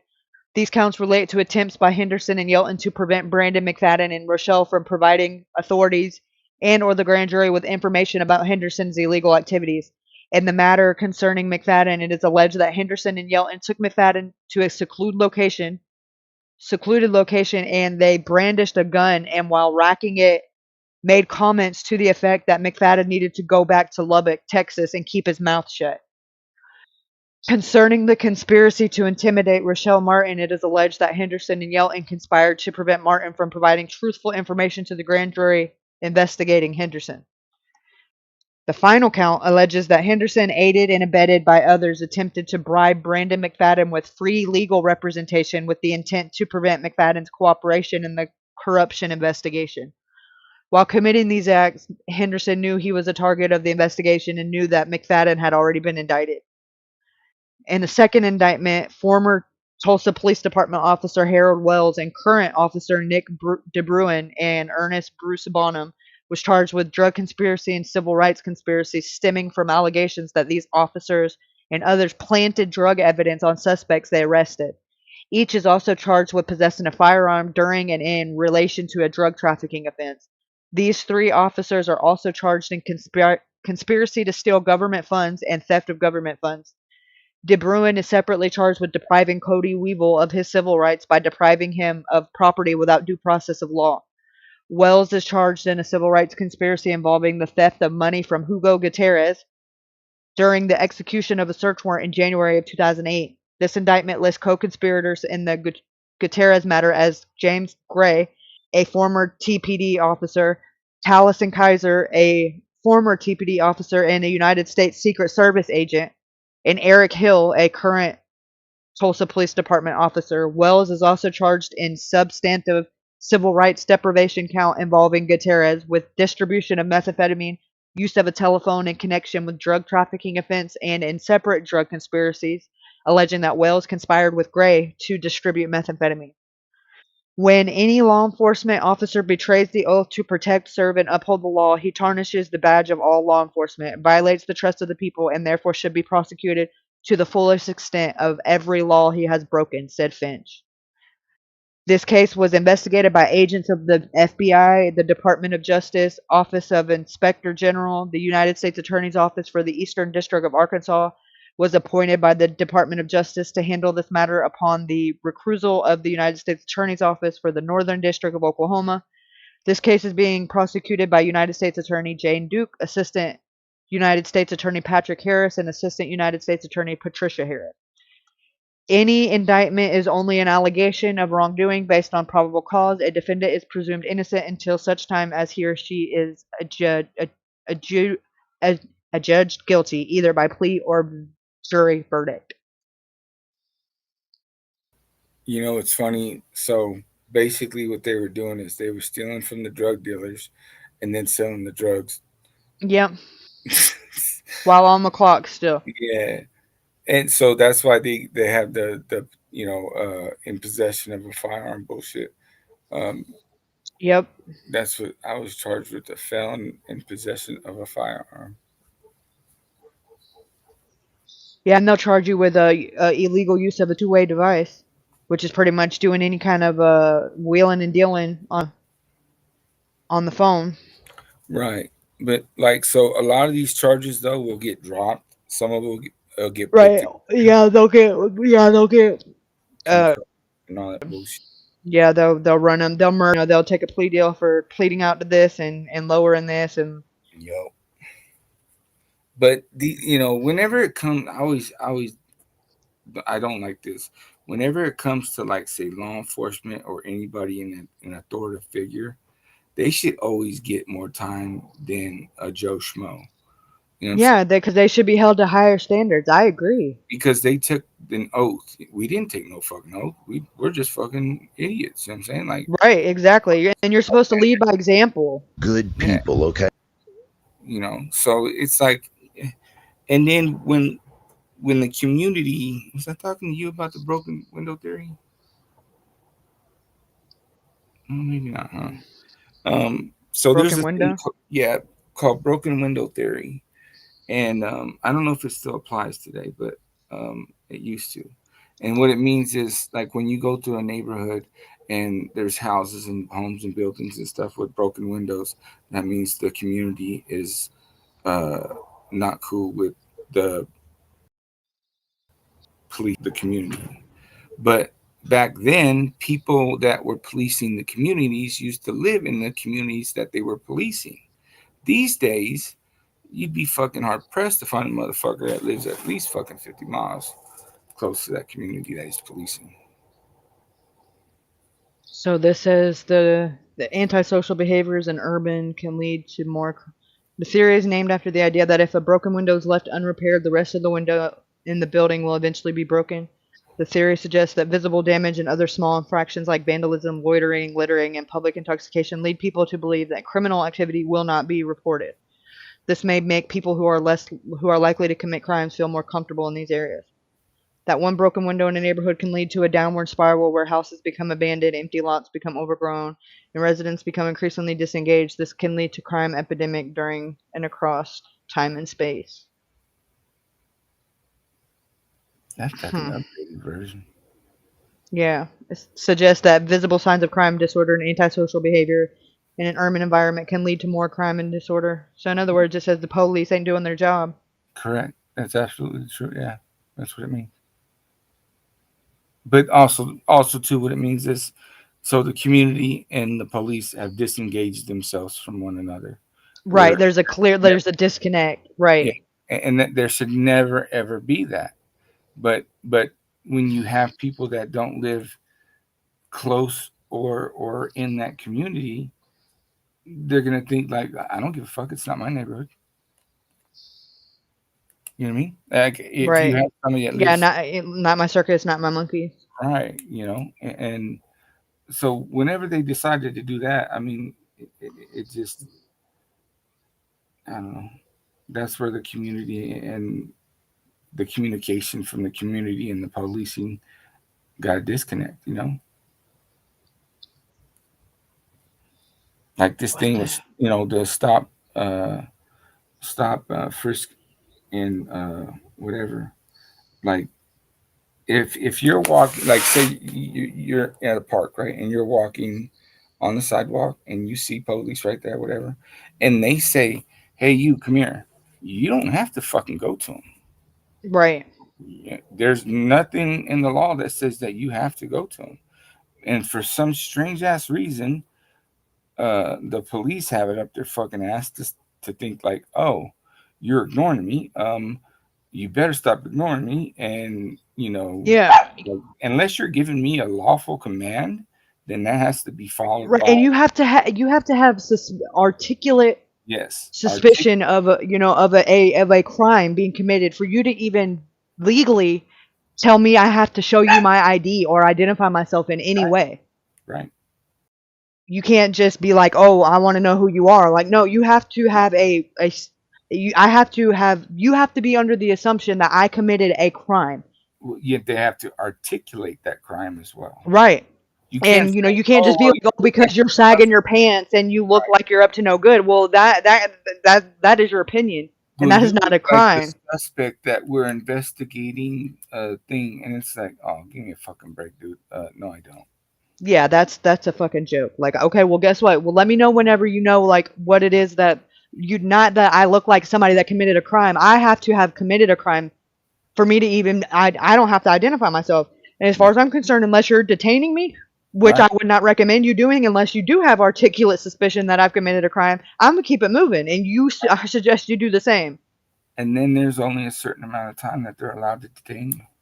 Yeah, and you're not going to detain me and think that it's not like, I'm not going to have your fucking salary when it's done and over with. Because every minute that you had me false, illegally detained, I'm going to take that shit back in triple zeros. Pain and suffering. I'm traumatized. I'll never be the same. I'm emotionally stunted. Right. So I watched this one time where it was an autistic kid, and he was at a park or had just came out of like some kind of library or something like this, right? And he was waiting for his mom or something. And so he's at the corner, and the police come, and they look at him, and obviously this kid doesn't know how to interact with the police. And so they're like, what are you doing? And he's like, I'm waiting for a ride. And they're like, they found that was suspicious, that this kid was waiting for a ride. They end up fucking that kid up.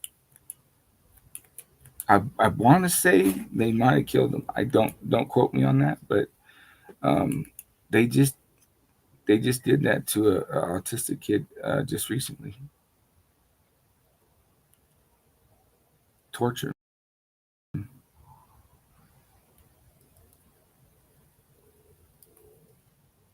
They have a fucking website called Citizen Overseeing that's dedicated just to fucking corruption in Oklahoma. And when I tell you, like, this shit goes back as far, like, this said, RICO Sheriffs of Oklahoma, statewide conspiracy and extortion scheme involving more than 50 Oklahoma sheriffs exposed in federal civil rights action. The earliest one is 1960, and the most recent one is 2023. So it's like it's never ending, and I mean it's from the sheriff, the commissioner, let's see, the commissioner of Cotton County, the Seminole County sheriff, the Grady County commissioner accused of recording employee and intimidating witness, Nowata County sheriff, embezzlement charges. Fucking, what's the sheriff quits, defers prosecution. Oklahoma County Sheriff John Wetzel, embezzlement investigation. Carter County Sheriff Milton, sexual misconduct and bribery. Joe Russell, that motherfucker, Love County, corruption and drug-related crimes. That's the fucking one who was trapping out of his damn house, literally, like, making meth in the house, and his son, like, oh, God, yeah. Joe Russell was arrested on drug-related charges in Oklahoma. The rest of Joe Russell was a significant and controversial event as he was held at a prominent law enforcement position at the time. The details of the case were allegations of corruption. He was accused of involvement in drug trafficking operation, which involved activities such as protecting drug shipments and receiving bribes in exchange for assisting drug traffickers, aka his fucking son. Yeah. Russell is also allegedly connected to the cover-up of the 2013 disappearance of two young people, Molly Miller and Colt Haynes, who were last seen with Russell's nephew, Con Nip, during a police chase that Russell called off. Molly and Colt were still missing, and OSBI considers the case cold.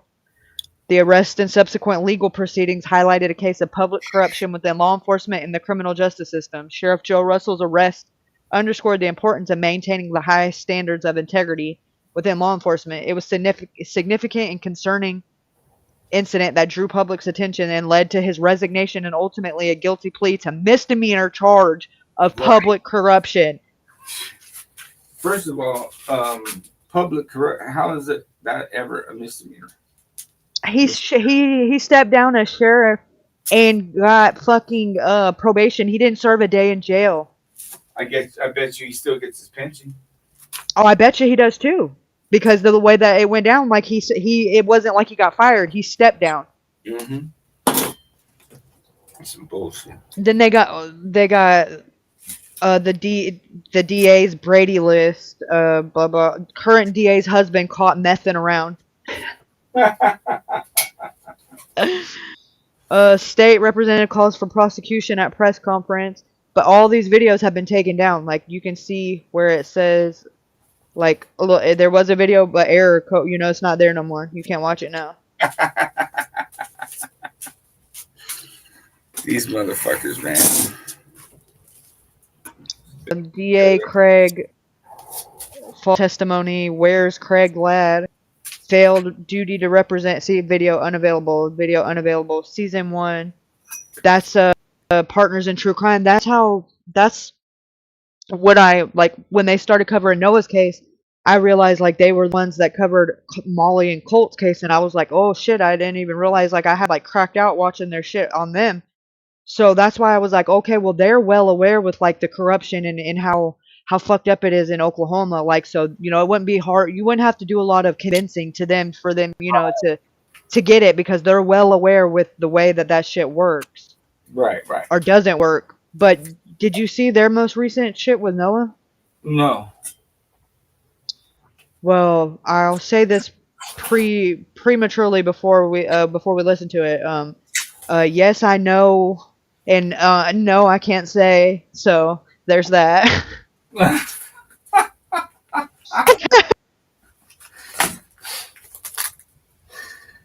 the fuck?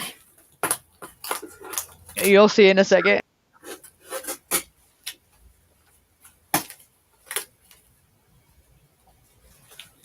I'm a licensed dermatology provider. The case of Noah Presgrove still has a lot of unresolved questions that need to be answered for Noah's family, who remain heartbroken after a year since his death. Noah's tragic story has touched millions of people around the world. It's incredible how many messages we've been getting from people. Everybody wants justice for Noah, including us, but you know that this case is very complicated. There are thousands of rumors and stories and wild speculations and testimonies from friends of Noah's that change, stories that change. I mean, so much here. And honestly, it's just a lot. Conflicting testimonies. It really is a lot. And Rob and I have been doing this for 6 months now. And as we've dived into this case, it's obvious to me and to Rob that Noah's tragic death was not the result of an accident. And like so many other cases we've covered before in the past, we believe, as do many others, more people know what happened to Noah at that party that weekend. So we're going to continue to dig in with Noah's family. We have a large network of experts, law enforcement, legal representation, all kinds of people who can help them decipher a lot of this information that we've received, because we have been talking to a lot of people and have gotten a lot of tips and witnesses who we have not put on the podcast. And before we release any of that information, we need to vet it and we need to make sure that it's accurate. So we're going to continue talking with the family and hopefully get some answers in Noah's tragic death. But now it's time for us to take our investigation dark for a little bit, to allow law enforcement and us, as Cindy said, to sort through the myriad of theories and evidence in hopes that the family will have a resolution to what happened to Noah, who shouldn't have died at such a young age. No, and this week is really difficult for them because this has been 1 year with no answers. And you have to keep them in your hearts and your prayers this week as they struggle to try to grapple with this. This has just been awful for them. And just keep in mind, just because we're not going to be releasing the podcast every week about Noah, we are going to continue our investigation. We're not going to give up. We're going to stick by Noah's family until the end, until they get justice. And we just have to keep it a little quiet right now in order to do it properly. So, if you do have information and you know what happened to Noah, please reach out to the OHB. But if you don't feel comfortable reaching out to the OHB or law enforcement, reach out to us. We talk to the OHB. We will filter that information to them and law enforcement. So we'll get your information to them. And you can always reach out to Kathy as well. She is vigilantly working on this. Fucking don't reach out to that bitch. I just want to tell our listeners, thank you so much for all of your support and all of your love for Noah and his family. It has been overwhelming for all of us, and we do thank you. And we are here. If you have questions, you can always email us. We will get back to you as soon as we can. We are on the Facebook pages. We will continue to do so, and Partners in True Crime will continue to release our other shows throughout the week, just not Noah for right now. Yeah, but in regards to Noah, we hope to have a big announcement for you very soon. Just remember, we're all in this to get justice for Noah. No one deserves to die on the side of the road like that boy did. Justice for Noah.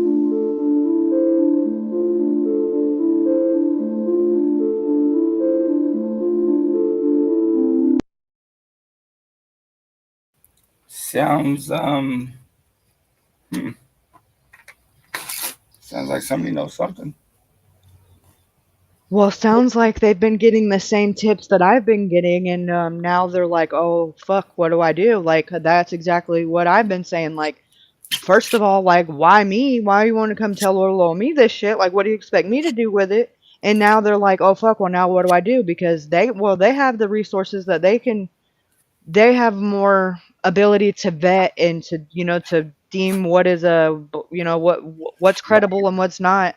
But it's a lot to take in, and it's real hard to know like what the right thing to do is. That's not, because you know what feels the right thing to do, and that's just to come out and talk about it. But when it comes to like legalities and it holding any kind of admissibility in court, you can't just come out and say it publicly. It'll fuck the entire investigation up, and that's kind of what I find myself is where I just don't go live for long periods of time, because it's like, okay, well, I don't have the ability to hold my tongue, and when I know something, I don't want it to just slip out, and I don't want to be the one that's like, oh, you're the reason why this went south. So I just don't go live sometimes because, it's not worth the risk. But I feel for them because I know all the shit I've been getting. I've been pushing it their way. So That's what I figured. Oh. That's funny shit. No, I don't think Ellie told him to stop talking. I think they're just at just morally at a confliction, where what is the right thing to do, because they know, what'll make things no longer admissible in court, and that's what these people that are doing it. And I think these people are sending these people. When I say these people, I'm not trying to talk in code. I'm saying like people like Stevie and Jack and all them over there on that side. I think they're sending out little crash dummies to drop little nuggets and hoping that people will go public with it and talk about it, because then it'll no longer be admissible in court, and it's now something that they don't have to worry about having a defense against, So I think that's why some of the most absurd and the most crazy details have been given out to people on YouTube, such as myself, in hopes that it'll get sprayed publicly, and then it'll no longer be something that they have to fight in court. 100%. And I know myself, especially, I have not taken that bait and came up and talked about it, so they're not going to be like, oh, Kaylee, fuck the case. No, not today, not this one.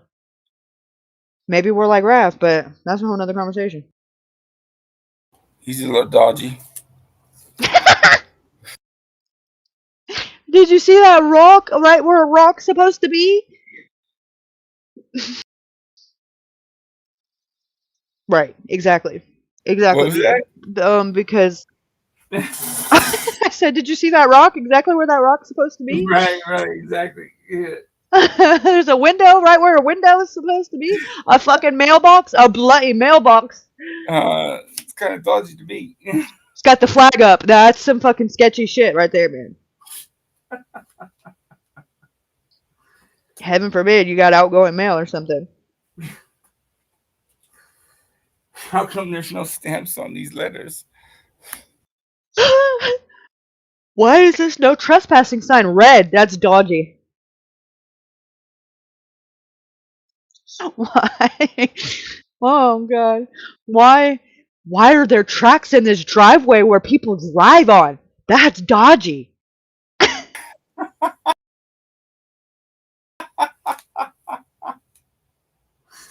That fucking dude. What the? Looks like they were doing donuts or the way the wind blows, bro. Or backing up and turning around because that's what you got to do in a driveway. Oh. Why is the garage door open and there's no lights on? Oh, fuck. Don't crack the case. So yeah, who that fucking that NASA guy was next to the house? Listen, he went on a rant about that shit. What?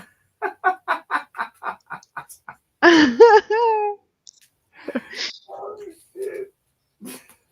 Hi there, welcome to the Noah. Here we go. Hi there, welcome to the Noah Presgrove case. There is still unrest when it comes to the hazmat suit caught on camera. Supposedly an individual from the property that was caught around the side of the house at night time, lurking about, kind of hiding away, when a stranger was driving down, recording their drive.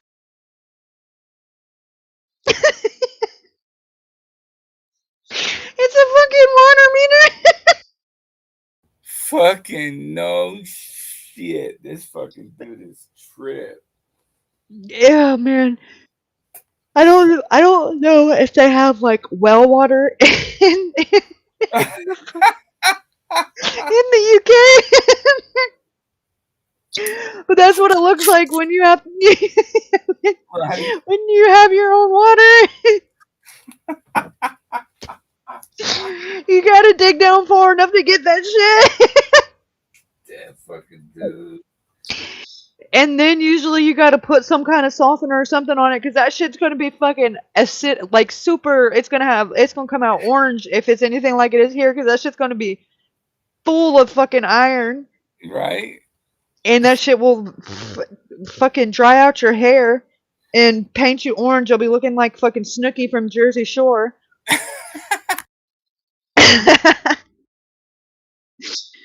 And it'll smell like fucking rotten eggs.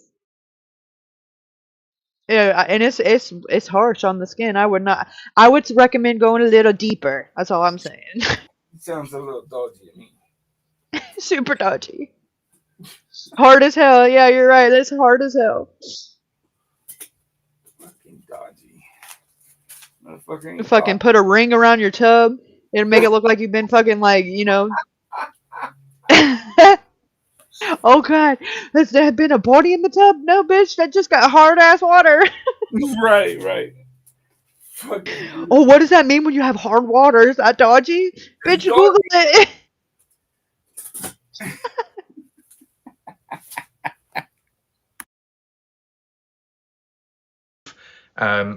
New footage has come out since from the opposition to clear things up, and one of the partygoers at the time, Logan Jernigan, I think that's how you say their name.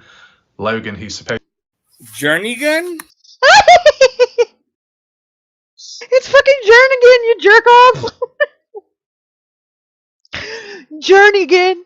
He lives at the property as well, or did up to a certain point. No, they do currently. Here you go with that misinformation again, you fucking idiot. Has spoken out. I did a video, including that, as well as their response to the original person driving on down to the property. This all occurred in 2024 onwards, in case you're wondering, over the last few months. Was it July, maybe? Possibly. Was it July? Possibly, but, it's a little dodgy. We'll go for September. Yeah, motherfucker, how about, why don't you just ask the fucking person who sent you the video, because it was definitely then, because it was definitely 3 days prior to that, not 3 days after the party, you fucking stooge. But now we're talking all cryptic after she comes over and shows her fucking face on my channel, and now, anonymous person. Shut the fuck up. That anonymity went out the door whenever you fucking came over here showing your face talking about, I don't give a fuck. I wasn't driving my car. What the fuck? I'm like, okay, sure. Yeah, you can say anonymous, but everybody knows your fucking voice. Like, what the fuck? Right. Oh, God. Anyways, yeah, she probably did the right thing because, Melanie's fucking with her ass.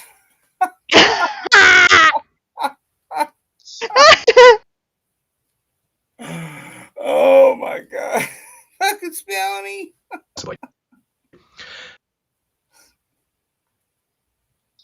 I don't think she's mad at me because she sent me Jody's mugshot the other day. So I was like, oh, thank you so much. Thank you so much.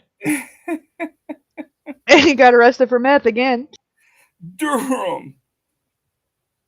Yeah, most people would have been Parker versus State by now, but I guess different strokes for different folks. What the Snitch.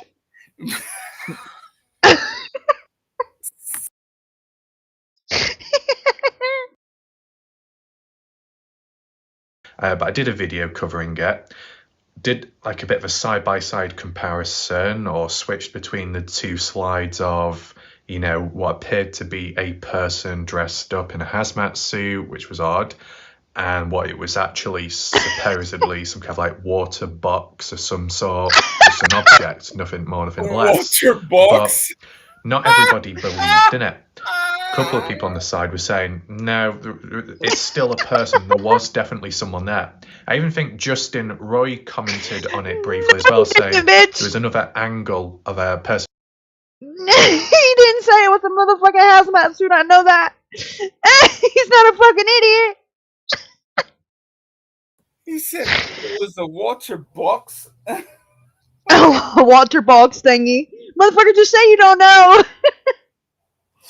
In a hazmat suit walking about. Now they were walking. Right, now they were walking. Motherfucker, they weren't walking. Before they were standing there hiding. Now they were walking. God. No, I don't know.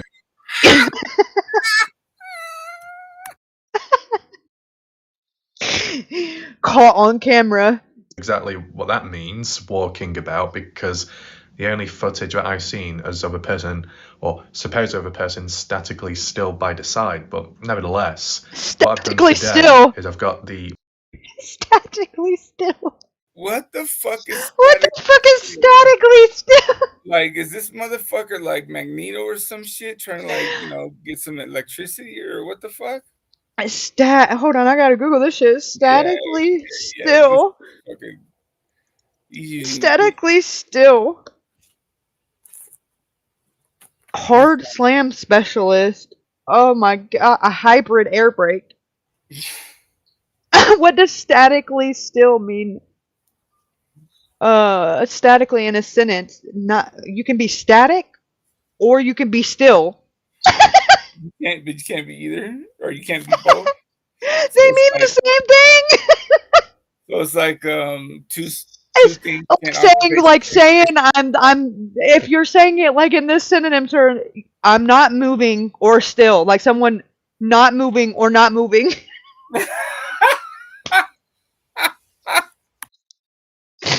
Like you didn't have to put the first one in for the other one. Like they mean the same thing. Static is not active or moving. Stationary. Acting but causing no movement. This motherfucker was trying to fucking recite fucking the Fugees and shit. You know what I mean? Two things can't occupy the same space at the same time? Oh goddamn! Like we get it, motherfucker. You Google some big words and use them interchangeably. fucking idiot. Like they were extremely still or still. Like we got that the first fucking time, bitch. Statically still. So super still. We get it. Any other fucking revelations? Yeah, next time bring some Downy and shit. Or a fucking dictionary, you weirdo. Fucking statically. This dude's a trip. What are we talking? Fucking kinetic injury, like kinetic energy, like what? That's what I'm saying. This motherfucker thinks he's Magneto and shit. What the fuck? He's a fucking static. Or what's next? Fucking Sonic the Hedgehog. Calm down.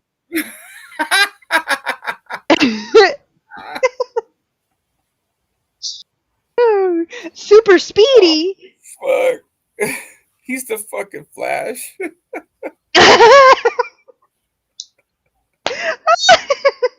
He's breaking through the multiverses right now. Jody got arrested again after this one this year. When was that? June? I'd have to check my screenshots, but yes, this is the second time. Within less than 90 days for sure, no doubt. Maybe even 60 days, but I know for sure 90 days. Because I've only been covering this case for about a little less than 3 months. And he had just got arrested the first couple of live streams that I did on this case, because that was one of the first things I deep dove, because he's got such a dodgy such a dodgy past. I was like, oh well, maybe he's got something to do with it, but he's such a fuck up that don't have nothing to do with his kids. It's kind of far fetched. Because Avery had to take him to court for him to like publicly be like, you have to acknowledge this is your kid. What kind of fucking shit is that? Like, how do you take someone to kid and be like, you have to acknowledge you're my dad, and then right afterwards she's like, fuck you, I don't want you to be my dad, I'm changing my last name to Howard. And then I'm gonna go buy soccer dads and fuck everybody. Oh yeah, and I'm sure she's hit a couple of his friends by now. For real though, you know what I'm saying? And That's got to be awkward over Christmas dinner. No shit, right? It's like, who here at the table hasn't banged this bitch? It's like, hey, listen, I've had that awkward thing. Like, my dad doesn't even go to none of his fucking high school reunions or anything like that, because my mom was like, oh, I'm gonna get back at you, like I'm gonna be a homie hopper, and now they like can't look at each other in the face type shit. So it's like, yeah, I get that. Like, who here has not been with my mom? And then when you start seeing like, wait a second, like you're not my dad's friend, like you're my fucking friend, or you was, like, ew, man. Damn.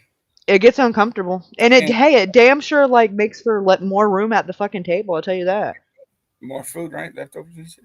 Yeah, and I get to take all the leftovers home, and people get real butthurt by that too. I'm the favorite. Hey, I gotta take off for a little bit. I shall be back. Okay. Okay.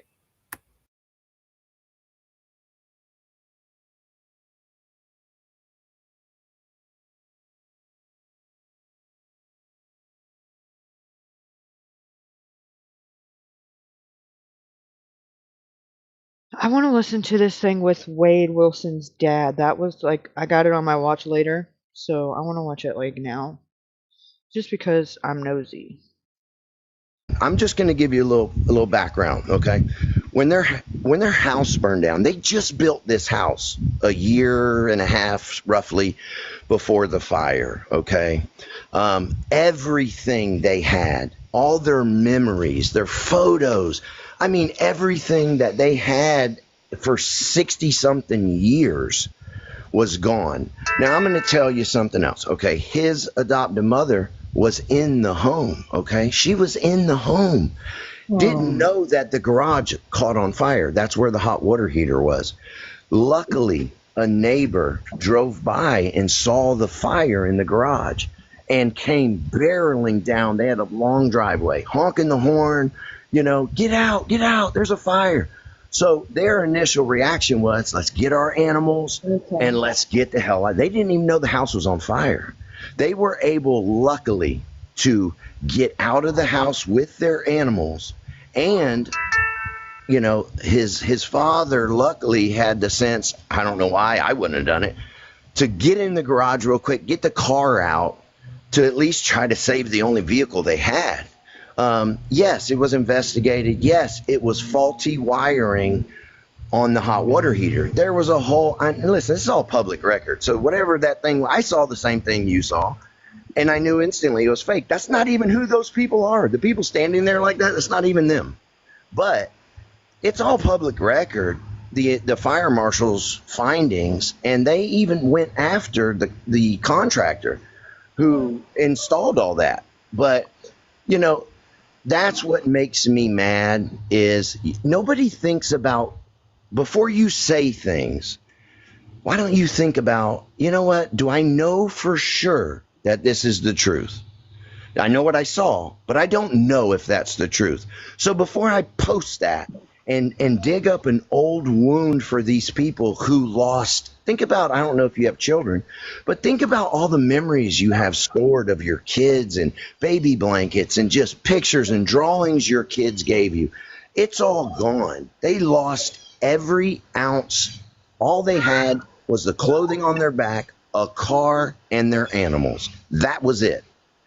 So think about the pain that caused. Not only are they dealing with the child that they raised and did everything in their power to get help and protect and love, they're dealing with that, but now they're also dealing with people posting a random picture of a house and two people standing there saying that these people who are in cahoots with Wade burned their house down.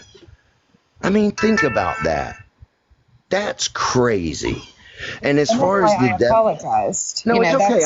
I'm not coming down on you. I just jumped on because it's those type of things. Unfortunately, see, you've got common sense, and see how you're like, you know what? If I'm wrong, I'm sorry. I didn't mean it. That's the human thing to do.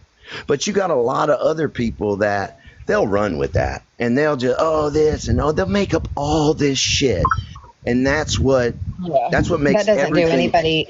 It makes everything that doesn't do worse. anybody any good, and it hurts people. That hurts people, and that's not what I'm trying to do.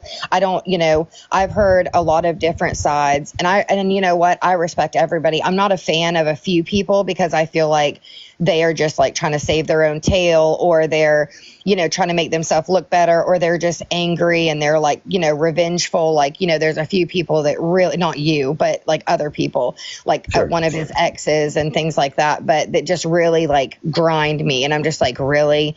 But it's not up to me to tell. I mean, your story is your story. The truth is the truth. And if it you saying that wasn't even them, I feel horrible for that, because I'm not trying to hurt any people that like I have seen but I didn't, Some of the details that I know that were never brought out in court, things that would probably make the average sane person vomit because of how disgusting and just off the wall crazy it is, some of the things that happened, and I know that. So for me as a parent, it destroys me. It destroys me. I think of like, how could this child who's got my DNA, who has his mother's DNA, how can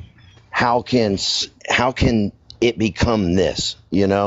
I don't understand. I look at my other kids and I'm like, it breaks my heart. It really hurts.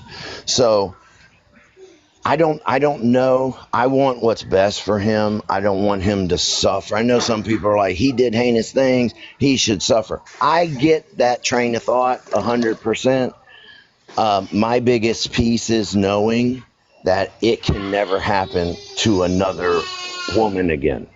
For me, I can sleep at night and know my conscience is clear that there's no other woman that's going to be hurt.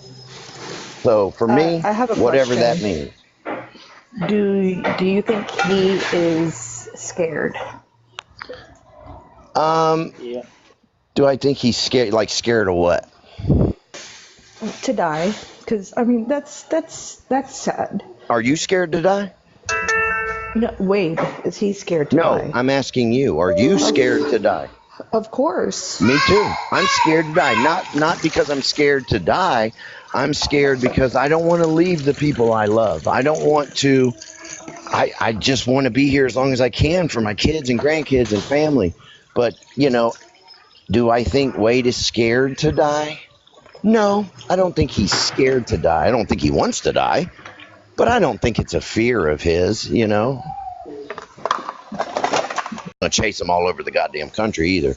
But he gets ripping and running, and he's, the substance abuse. Do you believe he would have done those acts if he wasn't high? Yeah, I can't answer that really because, like I said, there's been so many blocks of time where he was sober. And yes, he's the funniest dude. He's cool. He makes you laugh. He's a caring person. It's just, something about when he gets ripping and running and he's, uses drugs. Sometimes that's, in my experience, that's usually when the physical abuse would happen. That's usually when he would make crazy choices and end up in jail. I don't, in my memory, I don't remember a time any of that happened that he wasn't using. So I don't know if that answers it or not. Yeah. So pretty much the substance you would agree, just like in a sober, and I think that goes for most addicts that are sober and can look. I'm not going to bash anybody for anything. My only thing, I just want everybody. Listen, we're not all meant to get along as people. There's people I meet and I'm like, instantly, I get that vibe and I'm like, no, that's not my kind of person. But I respect the support and I respect the love for my son. And I appreciate the passion because everybody deserves. See, that's where we got a big problem because that right there, that coddling ass little fucking, oh, let's make him a victim for a half of a fucking second after he's done the fucking horrendous ass things that he's done, and then to turn around and make a mockery of it the way that he has, that type of mentality right there is how you get little fucking psycho serial killers that go get fucking the Joker tattooed on their face because they don't think anything is they don't take life fucking seriously, and more importantly, they don't take it seriously when they take someone else's life.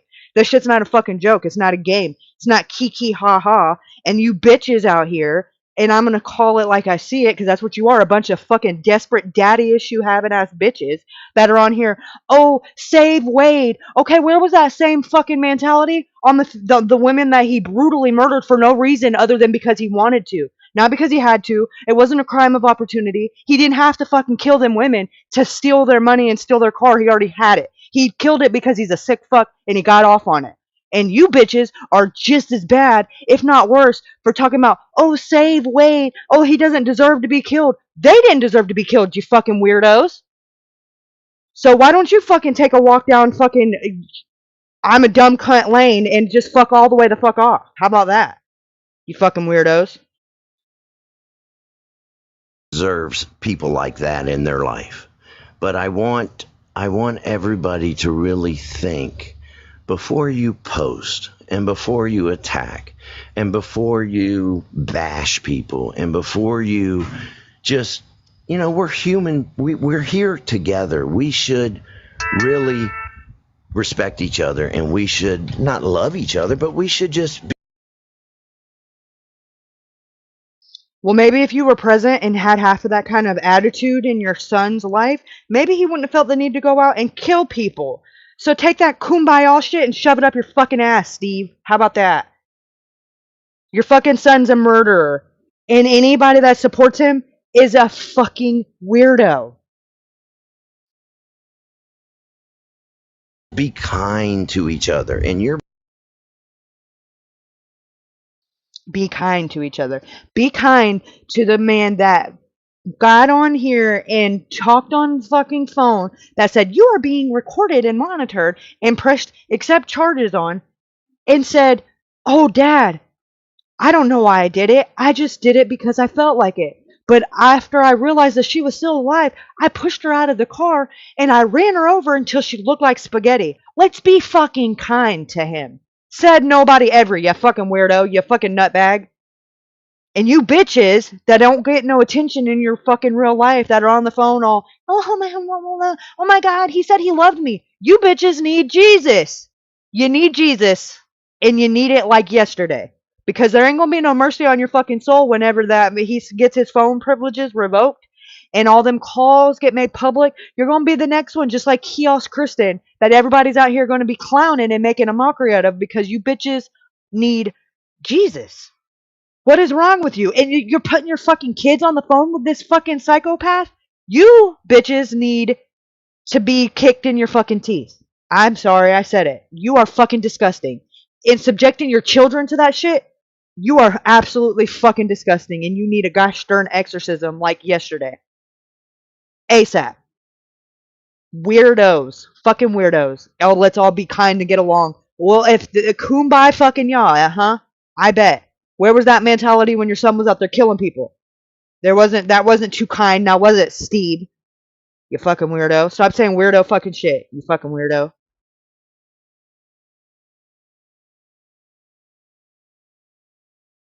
Oh yeah, but listen, he was smiling and fucking grinning the entire trial. He needs to be kicked in the fucking dick a couple of times. Like, because he hasn't got the reality of it, because he's not suffering. He's in there with 3 hots in a cot, with money on his fucking commissary, with all these women throwing themselves at him. This man, just since he's been in jail, has had 4,000 message requests from women throwing themselves out, them sending them naked pictures of themselves or pictures in their bikinis. It's fucking disgusting. It is fucking disgusting, and the epitome of what is wrong with the society today.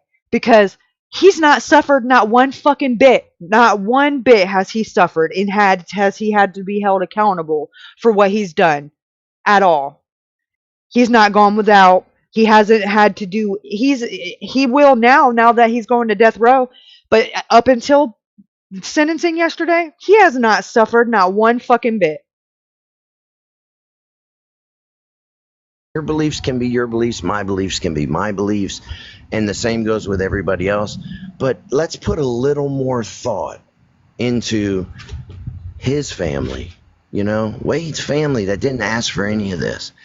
There are some people involved in this. They put themselves here. So sometimes it's hard to deal with the repercussions of that, but you kind of put yourself in that situation. And there's a lot of other people that 100% did not ask to be a part of any of this situation. So all I'm asking is that people really think about everybody involved before you just... You want to know who I didn't hear him say to think about? The victims' families, and the fact they got to get on here and see save Wade, justice for Wade. I don't see you saying think about them. Oh, let's think about his fucking family that coddled him and is the reason why he's a little fucking spoiled, narcissistic, arrogant little fuck that thinks the world owes him something. Let's talk about that. Let's think about them before you say something. But let's not think about the people who weren't doing any fucking thing to deserve to lose their loved one because they were giving him directions, doing the fucking civilian, the nice thing to do that most people would have done the same thing if the situation was in there, if the situation presented itself in that fashion to them. Most people don't see somebody driving down the road and when they ask for directions say, oh, fuck off, go fuck yourself. No, they're going to do the nice, genuine, human thing to do and say, oh, sure, yeah, this is how you get there. And now they got the absolute worst thing you could possibly think in the most heinous way to lose their life for no reason. And then he just threw their body away like it was fucking Tuesday's garbage and drove around and went and tried to go get his girlfriend in the car so that he could do the same thing to her. Let's think about them and let's think about how they feel about it. But let's not fucking think about the family of the son. I listened to his testimony on trial. It completely fucking broke my heart. Like he already lost his dad, and then now he's an orphan and lost his mom.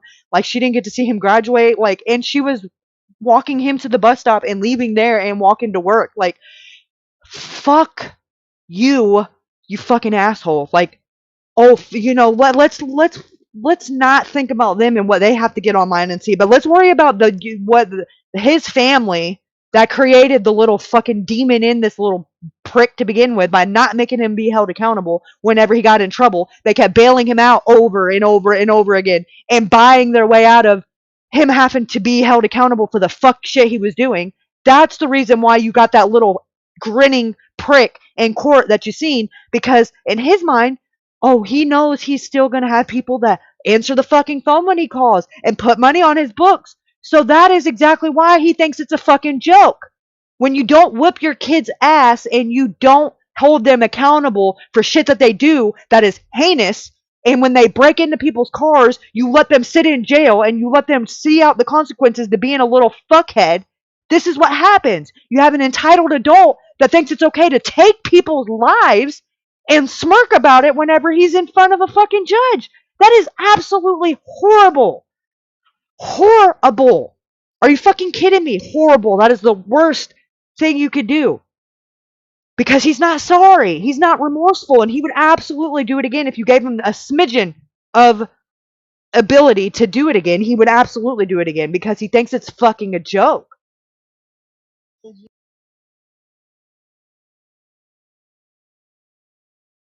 Attack. And I know sometimes you're responding or reacting to other people's attacks, and that goes for them as well on both sides of everything. Just be respectful, man. Just try to put yourself in the situation like, okay, what if this was my child who I'm trying to build a bond with that I missed out on for years and years? What if this dude can fuck all the way completely the fuck off. You had 18 fucking years to build that bond when you knew where he was at and you knew where he was raised and where he was grown up at. You chose to not fucking reach out to him, and he had to wait until he was 18 to reach out to you yourself. Don't go fucking fixing your goddamn demons and your lack of responsibility and say, oh, well, now because he's in prison and I know he can't hurt anybody else, now I'm going to work on that relationship. So please be nice. Fuck all the way completely off. And your fucking weirdo, psychopath ass fucking son. Fuck all the way off for even saying that shit, you fucking weirdo. Douchebag of the fucking century right there. Douche canoe fucking Steve. Douche McGee Steve. How about that? Fucking weirdo. Be fucking nice. Are you fucking kidding me? Be fucking nice. Be fucking nice. Be fucking nice. That's what he said. Be fucking nice. My ass. If that was your child and you... If it were my child, we wouldn't even fucking be here, because the first fucking time he broke into a car that he had no business breaking into because he thought it was cute, he would have got his ass beat and he would have already done the time in jail, because I wouldn't have went and bonded his little fucking bratty ass out. Second of all, and third of all, if he killed somebody, you think I'd be on here putting money on his fucking books? Absolutely fucking not. He'd be calling and getting a dead dial tone because my number would have been changed, and he'd be wearing that shit all the way to the fucking house, to the fucking jailhouse and back. He wouldn't be getting no, oh my god, let me coddle you and try to be your dad now because I haven't been there the last 18 years and now because you have no choice. What? No. Like, you wouldn't be getting every fucking one of them jail phone calls cost money, a lot of money. You think I'd be taking money out of my hard-earned money to put on there for you to make an ass of yourself and me? Absolutely fucking not. You can call Kiosk Kristen, because you ain't getting no sympathy or $7 and fucking 85-cent phone call here. No, you can go call and cry to somebody else. I don't feel sorry for you. You made your bed, now lay in it. That's exactly what you get if you were my kid. But since you asked, fucking douchebag Steve McGee, now you want to play daddy of the century? Well, maybe if you were half the dad you are now, in theory, he probably wouldn't be the little douchebag he is now, would he? Because he's angry about something. And since, according to you, he had it made in the shade with his adopted parents and they were so great to him, well, I would probably say it would have a lot to do with your being a douchebag to why he ended up the way he did. There, Steve McStevieson, McGee, douche canoe. Be kind. Yeah, be kind to the fucking murderer. that brutally murdered people because he felt like it and thought it was cute. Like, let's be kind to that guy. That made an ass of himself and everybody around him by getting those tattoos on his face before he went to court. Yeah, let's be kind to that guy. That guy is so kind. Let's be kind to him.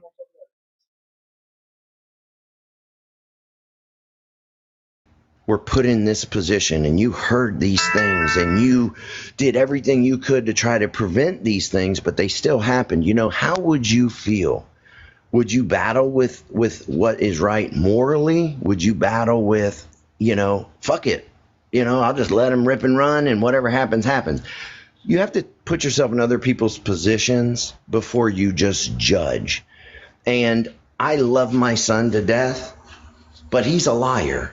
I mean, he's, you know, since the day I first met him, that's just where he was at. I think the drugs and just everything, he just is a liar. He lies. He's a storyteller. He makes shit up. He doesn't care who he drags down with him. And for me as a parent, that character about him breaks my heart because I know the good side of him. And I really wish he could get back to that sensitive, caring, loving side. But that's not going to happen right now because he's got everything he's wanted right now. Or ever. You know, that ship sailed when you kill people. He's always wanted the attention of women. Got it.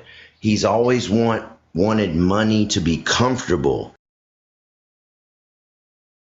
Well, Dad, let's see. Since you're so fucking smart and you've got it all figured out, I wonder what that can stem down to. Well, clearly, maybe he feels a little abandoned or rejected or probably a little of both from his mom, considering, you know, she's never came back into the picture. I mean, I'm not saying that abandonment issues you should go turn into a fucking serial killer. However, if we're going to get to the meat and potatoes of the whole situation, Steve, why don't you fucking go give his mom a ring-a-ding-ding and say, hey, why didn't you come and contact him and get involved in his life? Because clearly that's why he feels the need to have attention from women, because, you know, 1 and 1 is 2 and 2 and 2 is 4. I would say that's a lot of it, but that doesn't explain why he feels the need to choke him out and abuse him and take him for money and lie to him and be a fucking piece of shit. That's not his mom's absence fault. That's something that probably a little out of my pay grade to diagnose. But I'd say it probably got as much to do with you as it does her, Steve. You're telling me that your absence was so permanent in his upbringing that it overrides all the good things that adopted family did for him? Because if so, the world would be a fucked place with those kind of antics, because there's lots of people that are adopted that don't have anything to do with their biological parents that don't turn into fucking serial killers. Are you fucking kidding me? Shut your mouth with that stupid ass logic. You're making excuses for him because he's a piece of shit. Not because of anybody or any one thing, probably from a lot of things, but regardless, he is an adult who made his own decisions and therefore is why he got the death penalty. Not because he was crazy, not because he had these deep-seated abandonment issues, not because he had brain damage, because he's a piece of shit that killed people. And the court of law seen it that way, and that's why he got 2 death sentences, and that's why he will be an eye for an eye. It's just that simple. You don't go fucking kill people and then cry the victim card afterwards. You can, but it makes you look like a real fucking asshole. Douchebag. People have issues all around the world, and you want to know what they do? They don't fucking kill people as a consequence of that issue, and they don't use it as a crutch after they kill people. Hello. Got it. He's got more money in his account right now than he's ever seen in his life.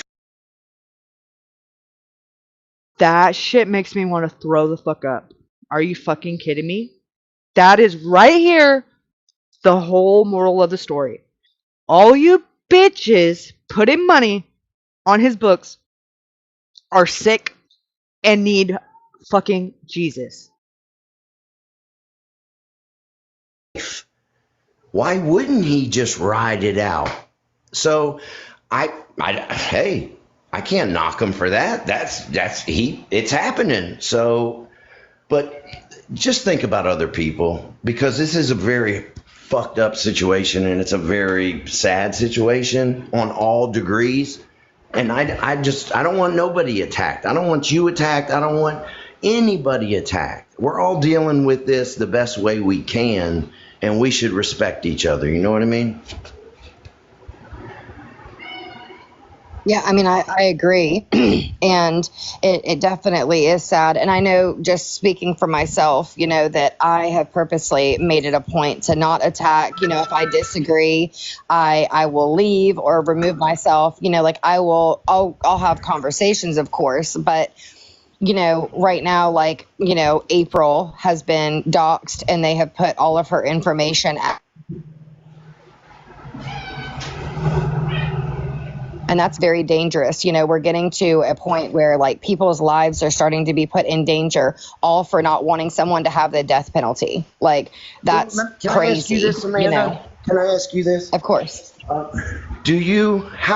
did you hear about this case? I know you said you're in South Carolina. I'm just curious. TikTok.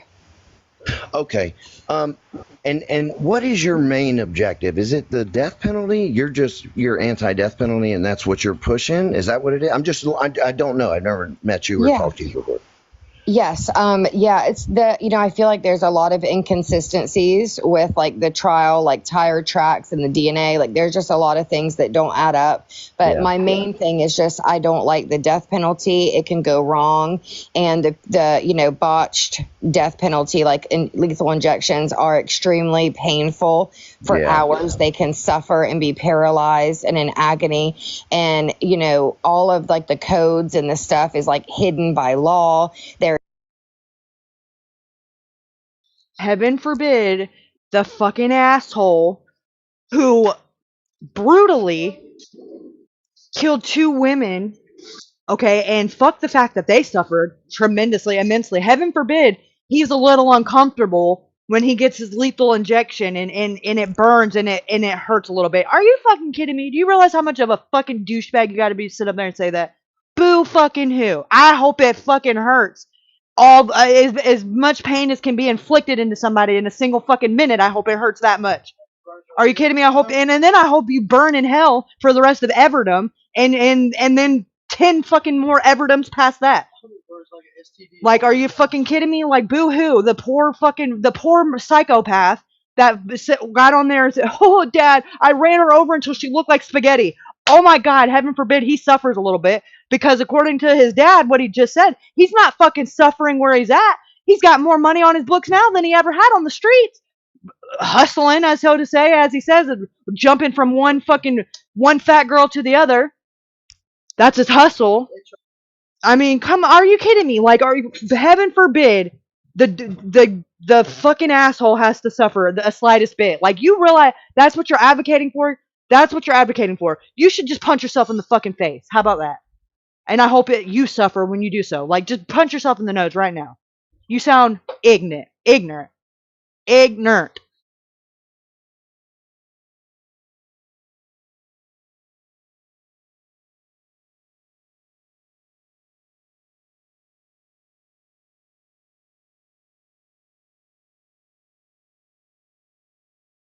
They're experimenting with different, medical drugs to unalive somebody. Personally, I'm a Christian, and I don't believe that anybody should decide someone's fate. Like, they're not God. Can I step in? I just want to ask you a question. Because this is where I struggle with that, okay? Mm-hmm. Because I hear a lot of people say that, and I respect that. Yeah. Your choice, how you feel, I can't change how you feel. That's you. You're a human. You're a person. You should have those feelings. But this is where I struggle with that, okay?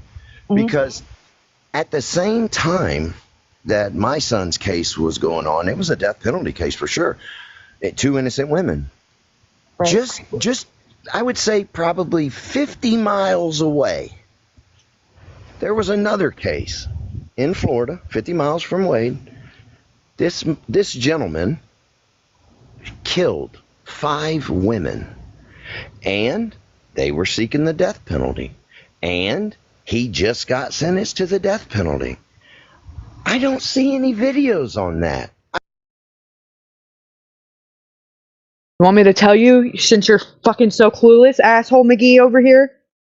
Probably because he didn't go get a bunch of fucking tattoos on his face to make him look like a fucking moron, okay? And he didn't get on here and smile and grin and laugh every fucking time he was in front of a judge and there was cameras in the courtroom. And he probably didn't get on here with all these fucking 10,011,7 different fucking females or hoes of the fucking week, flavors of the fucking month, laughing and making a mockery of the victims that he unalived, talking about, oh, that girl that you unalived was so ugly. Oh my god. That's probably why, you fucking dingleberry douchebag fucking reject. That's probably why. That's why he made himself a spectacle, because he's a fucking asshole who showed no fucking empathy. That's why. That's why. But let's hear how this dumb bitch of the fucking century is going to answer it. I'm sure it'll be because, oh my god, I'm advocating for him because nobody should get the death penalty. Well, bitch, you shouldn't be allowed to get on the fucking internet and be able to speak freely if that's the case, because you are fucking ignorant. Ignorant. No fucking death penalty. What do you want to do? Just take every fucking piece of shit that's out there killing people and just put them in prison? You probably don't even work a fucking real job, considering you're on TikTok bapping your fucking gums. So who's going to pay for all these fucking assholes to sit in jail for the next fucking 50 years? You got that kind of money? Because it's going to come out of they're going to tax the fuck out of us for it. So are you sound fucking stupid. You sound dumb. Just close your fucking mouth, you dumb cunt. You sound dumb. Oh, fucking no death penalty. Oh, then what do you suggest we do with them, huh? What do you suggest? What would be more humane, huh? Putting them in prison until they die and us paying for it? Oh, that's so much more fucking humane. I think you should fucking foot the bill on that then, you stupid ass reject. You fucking idiot. Fucking idiot. I don't see anybody rallying behind this guy, because I'll be honest, he's a short little tubby fella, and I don't see the same support. Oh, death penalty this, death penalty that. Well, I just feel like it's a little weird that we focus on my son's case, and I get it. He's a dreamboat. He's a good-looking kid, man, whatever. Why don't we put so much of the attention we're doing here into that case? He killed 5 women. Yeah. 5. And nobody says a word about it. So I'm confused. If it's really about the death penalty and we don't like all the things about it, why don't we go on and support all these other cases? I think for me personally, I actually have been in the last few years, I have been supporting a lot of situations against the death penalty. A lot of it's just you can't be against it if you don't know about it, and it's hard for everybody to get noticed. And obviously Wade, I mean, I'm in a relationship with somebody. Yes, Wade is fine as wine, but that honestly doesn't really. I mean, I'll probably never speak to him. I'll probably never meet him, and I know that. So I'm not swooning over him. I mean, he's good looking. Yep, that's as far as it goes. And that right there, folks, is the epitome of the problem. You are fucking disgusting, and y'all all need fucking Jesus. And apparently y'all need to get laid desperately because you're fucking disgusting. Oh my god, he is fine as wine. Really? I could fucking punch you through this computer right in the fucking throat. You sound stupid. Fine as but you're worried about how people react to how they react to the dumb shit you say. How the fuck do you think his fucking family feels getting on here talking about, oh, he deserves to live. Fuck what he did to you and your mother or your sister or your fucking aunt or your best friend or no, fuck all of that. You can't have no feelings about that. Fuck all that. But he's fine as wine, and heaven forbid something that good go to waste. He deserves to live. You deserve to be punched in the fucking face, you stupid asshole. Fine as wine. Punch. You are fucking thirsty, bitch. You need to hydrate yourself. Go fucking jack off in a box or something. You are fucking desperate. Oh, I'm in a relationship with an actual person, a human being. Because you sound like you haven't had fucking any kind of human interaction in a long time, because that is some fucking sick mentality, you weirdo.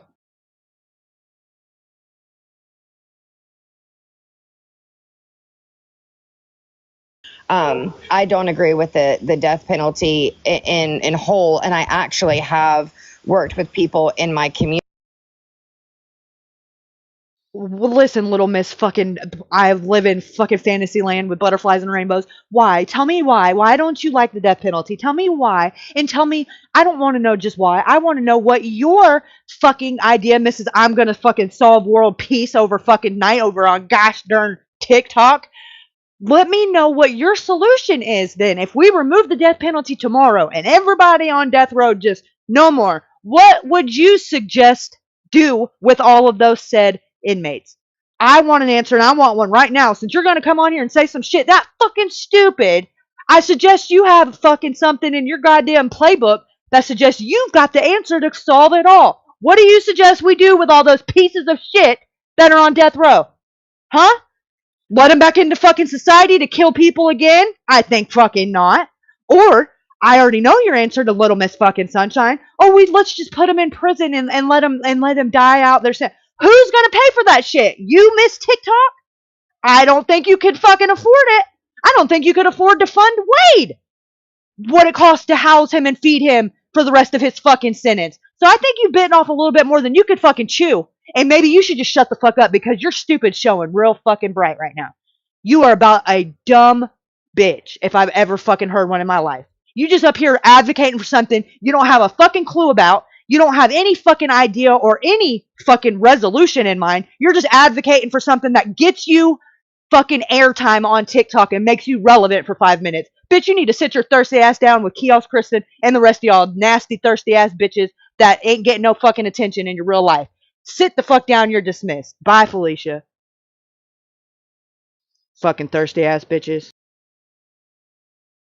Community to try to get laws changed against the death penalty, because I don't believe, but you know, it kind of goes with like, if it's like a child predator, it's hard to be fully against the DP, because I believe if it's a child predator that's like harmed a new. Okay, well, your little fucking precious waitress up here, he's had charges for against a minor. So let's just not talk about that, right? Let's not talk about that, right? Because he killed people that were of age, right? He's so much more reformable, right? You better stop it. You're fucking ignorant. It's showing. Your dumb bitch is showing. It's showing. Fucking. It's showing. Stop the bullshit. You sound real unintelligent. Newborn or a small child, that they do deserve that suffering. What about like a 14-year-old? Do they and they hurt a child? Do they deserve it? Are you saying like a 14-year-old that hurt a child? Yeah. What if, I mean, you know, not just a young person. What if it's a kid, you know, 15, 14? Do you support that if they hurt a child? I mean, I don't support the action. Of course not. Absolutely not. But I think that, you know, at that age, the brain isn't developed and they have some serious issues and they need to be locked down. Mm-hmm. And I don't believe that the death penalty would be a, Okay, well, how do you suggest locking them down? That costs fucking money, you buffoon. And we're not talking about children on the death penalty right now. We're talking about Wade. He's a grown-ass motherfucking man. So why are you comparing apples to bananas right now just to make an argument about something that one has nothing to do with the other? You sound stupid. A correct thing for, you know. Well, I can tell you in Florida, I don't know about South Carolina. In Florida, you know, they used to do electrocutions. And they had a gentleman whose actual head caught on fire, you know, from the electric chair. And that's why they stopped that, because, you know, that was pretty brutal, you know. I'm just going to speak for myself. How I feel is there are some crimes that I can forgive. You know, I've done them. You know, I can forgive some crimes, but there's some stuff I can't forgive. You know, innocent Like fucking victims, murder. people, women, children that just randomly are targeted and hurt. I have a problem with that because I truly do love people, man. Oh yes, please do, Susan. I would love to watch that. I'm all for educating myself on stuff like this, but man, there's just some things that's like, it's just common sense is a hell of a thing to lack, and whoever is on this fucking tiki-talkie here is just really just lacks any kind of overall common sense and just, okay, I'm going to come up here and I'm going to run my mouth about some shit that I clearly know nothing about because I cannot give a straight answer on any question that I've been asked, but I'm going to come up here and stand so firmly about it that I'm borderline starting a fucking protest and petitioning with thousands of other dumb bitches that have signed this fucking petition that his death sentence should be overturned because it's not humane. No, what's not fucking humane is the shit that he did to those innocent women. That's what's not humane, you stupid whore. Where the fuck were you advocating for that shit? Oh, because he's fine as wine? Punch yourself in the fucking face. You need fucking Jesus. I love talking to people. I love meeting people. There are some things that just cannot be forgiven, in my opinion. And that's where, for me, knowing a lot of the details of things, and I mean facts, it's hard for me because of just the brutality of things. It's I take myself and say, what if he wasn't your son and he was just some random guy you saw on TikTok or the news or whatever? How would you feel? And I would feel the same way I feel now. It would crush me. It would be horrible. I would feel bad for the people that experience that and their families, So for me, I don't have really an opinion on the death penalty or life in prison, but unfortunately it hits closer to home with it being my son. Yeah. Like, how do you people feel too, folks who live in Florida, like knowing that and specifically this douche canoe, you no longer have to pay for him to take up another jail cell spot because people like this can't be rehabilitated, in my opinion. Thank you so much. His face is fuller compared to his booking picture, where his face is gaunt, pale, and looks unhealthy. I mean, it kind of looks. Well, yeah, because he's not on meth. Hello. I mean, he definitely has some acne going on here, probably because of the drugs, as you know. I mean, it's no doubt, but I mean, he looks the same to me. I don't know what you're talking about. A woman also asked the judge to impose a lighter sentence that reflects the possibility of recovery and rehabilitation. Like I said, there are certain criminals, and I believe in recovery. I do believe in prison reformment, but I don't think that everybody can be reformed. And it was a choice. There were people who were trying to get him help. And I'm not necessarily saying that he doesn't have mental health issues. I'm sure he does. The defense once again tried to point today's video is like, what happened to men who are aggressive sometimes? While all this communication may seem harmless, Vickery doesn't think it's a good idea in Wilson's case. In situations like this, where the crimes are so random and graphic, and I don't really feel like he's expressing remorse, I probably wouldn't recommend reaching out to him. Wade Wilson is not the first killer to receive attention from women, and he won't be the last. Wilson fucking is expected to be sentenced. I mean, that I do agree with, but I mean, yeah, he had some. From what? He's fine. What, from the needle? I mean, come on now. This is just so disturbing, and you see it all throughout this chat, and it was absolutely disturbing. They're showing him as a kid again. Save Wade, save. What? Why? Look at him. He just has tattoos. He's misunderstood. Look, he looks happy here. He's your sadness. Please save him. He's sad and his heart aches for this. You think he cared? You know what he's sad about? He's sad that he didn't get away with it. That's what he's sad about. He has no remorse over the deaths that he caused. He looks sad. And you know what? I don't care. Like, I'm not in the business of usually doxing people, but you're all like just sick and twisted. Every single one of you. And you can't even say like, oh, these are bot accounts. Like, they can't all be bot accounts. And who wanted to become a mother? What about those people? What about the actual victims in all of this? Preach it. Save Wade. Look at him. He's so good Fuck looking. Wade. Fuck that guy. It's actually disturbing, and you go through this. Like, they're thirst traps. They're thirst traps. Thank you.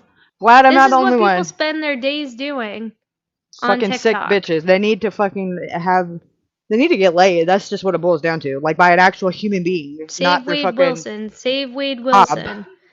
Wade Wilson Fuck Wade facts. Wilson. Like, what facts? This is from Wade, I guess, himself. Recently, I shared my true story with the world, hoping for justice and transparency. However, since that moment, I faced new challenges. The corrupted system here is working against me, and they disabled my phone. It's clear. I don't know if this is true, but this looks like some weird kind of like Reddit, or I don't even know who posted this. I hear the inmate next to me freely talking on his phone while mine remains unusable. Jeez. Like, oh, he's so happy and smiley. Like, he's such a handsome boy. He's freaking disturbing. The inconsistencies? What? What? So now, like, again, I want to go into, like, what is book talk, right? Because everybody was throwing this around. And it seems really innocent, right? It seems so innocent, like it's a community of TikTok users who share content about books and literature, and I'm like, that's nice. Like, I think more people should read and review books, and like, this is great, and I gotta read, and like, what's hot about, like, what is remotely attractive about this guy? He looks like the guy from Despicable Me, but with a lot of face tattoos, right? Prosecutors have said Wilson began his murder spree on the unaliving spree on the afternoon of October 6, 2019, when he met Melton at a live music bar and went home with her. Wilson strangled her to death inside her home in Cape Coral in Florida the next day, where her body was found inside. And this is just a word to the wise. And like, I know, like, a lot of you guys have kids, you know, we're in the over 25 generally crowd. But for any of you younger folks who are tuning in that are over the age of 18, I hope if you're not, please click out of this. I don't want you on my channel. I don't want you watching my videos. Please don't. Wait until you get to be 18, then we can talk. But if you are somebody who is young, or even if you're not, even if you aren't young, or you're just going out to the bars and hanging out with your girlfriends, I don't care how old you are, do not go home with a stranger. Just don't. The days of doing that and one night stand, they're gone. They're gone. It's not a safe place. It was never a safe world we lived in, but now with the level of access that people have with the internet, this, that, and the third, it's even more dangerous. And people like this clown over here, Mr. Despicable Me, it's even more dangerous. And you really don't know who you can trust. And again, I don't care how old you are. Go to a bar with a girlfriend, friend, you meet a nice fella, you meet a nice gal, they seem cool, take their number. Meet them in broad daylight the next day in a public setting where you're safe and there's plenty of cameras. Don't, and I'm not victim shaming here, because obviously it's not her fault. Obviously, you shouldn't have to live with your safety guards up at all times, but it's just what we have to do now to protect ourselves. So just throwing that out there for y'all, because this is terrifying. This could happen to any one of us, right? The same day, Ruiz was reported missing after she was seen being asked for directions by Wilson while on her walk to work. And like, this is just so upsetting too and disturbing, because he pulled up, he asked her for directions, just such like and like out of the goodness of her heart, you know, she entertains that, wanting to be a good person. He was driving a car he stole from Melton's home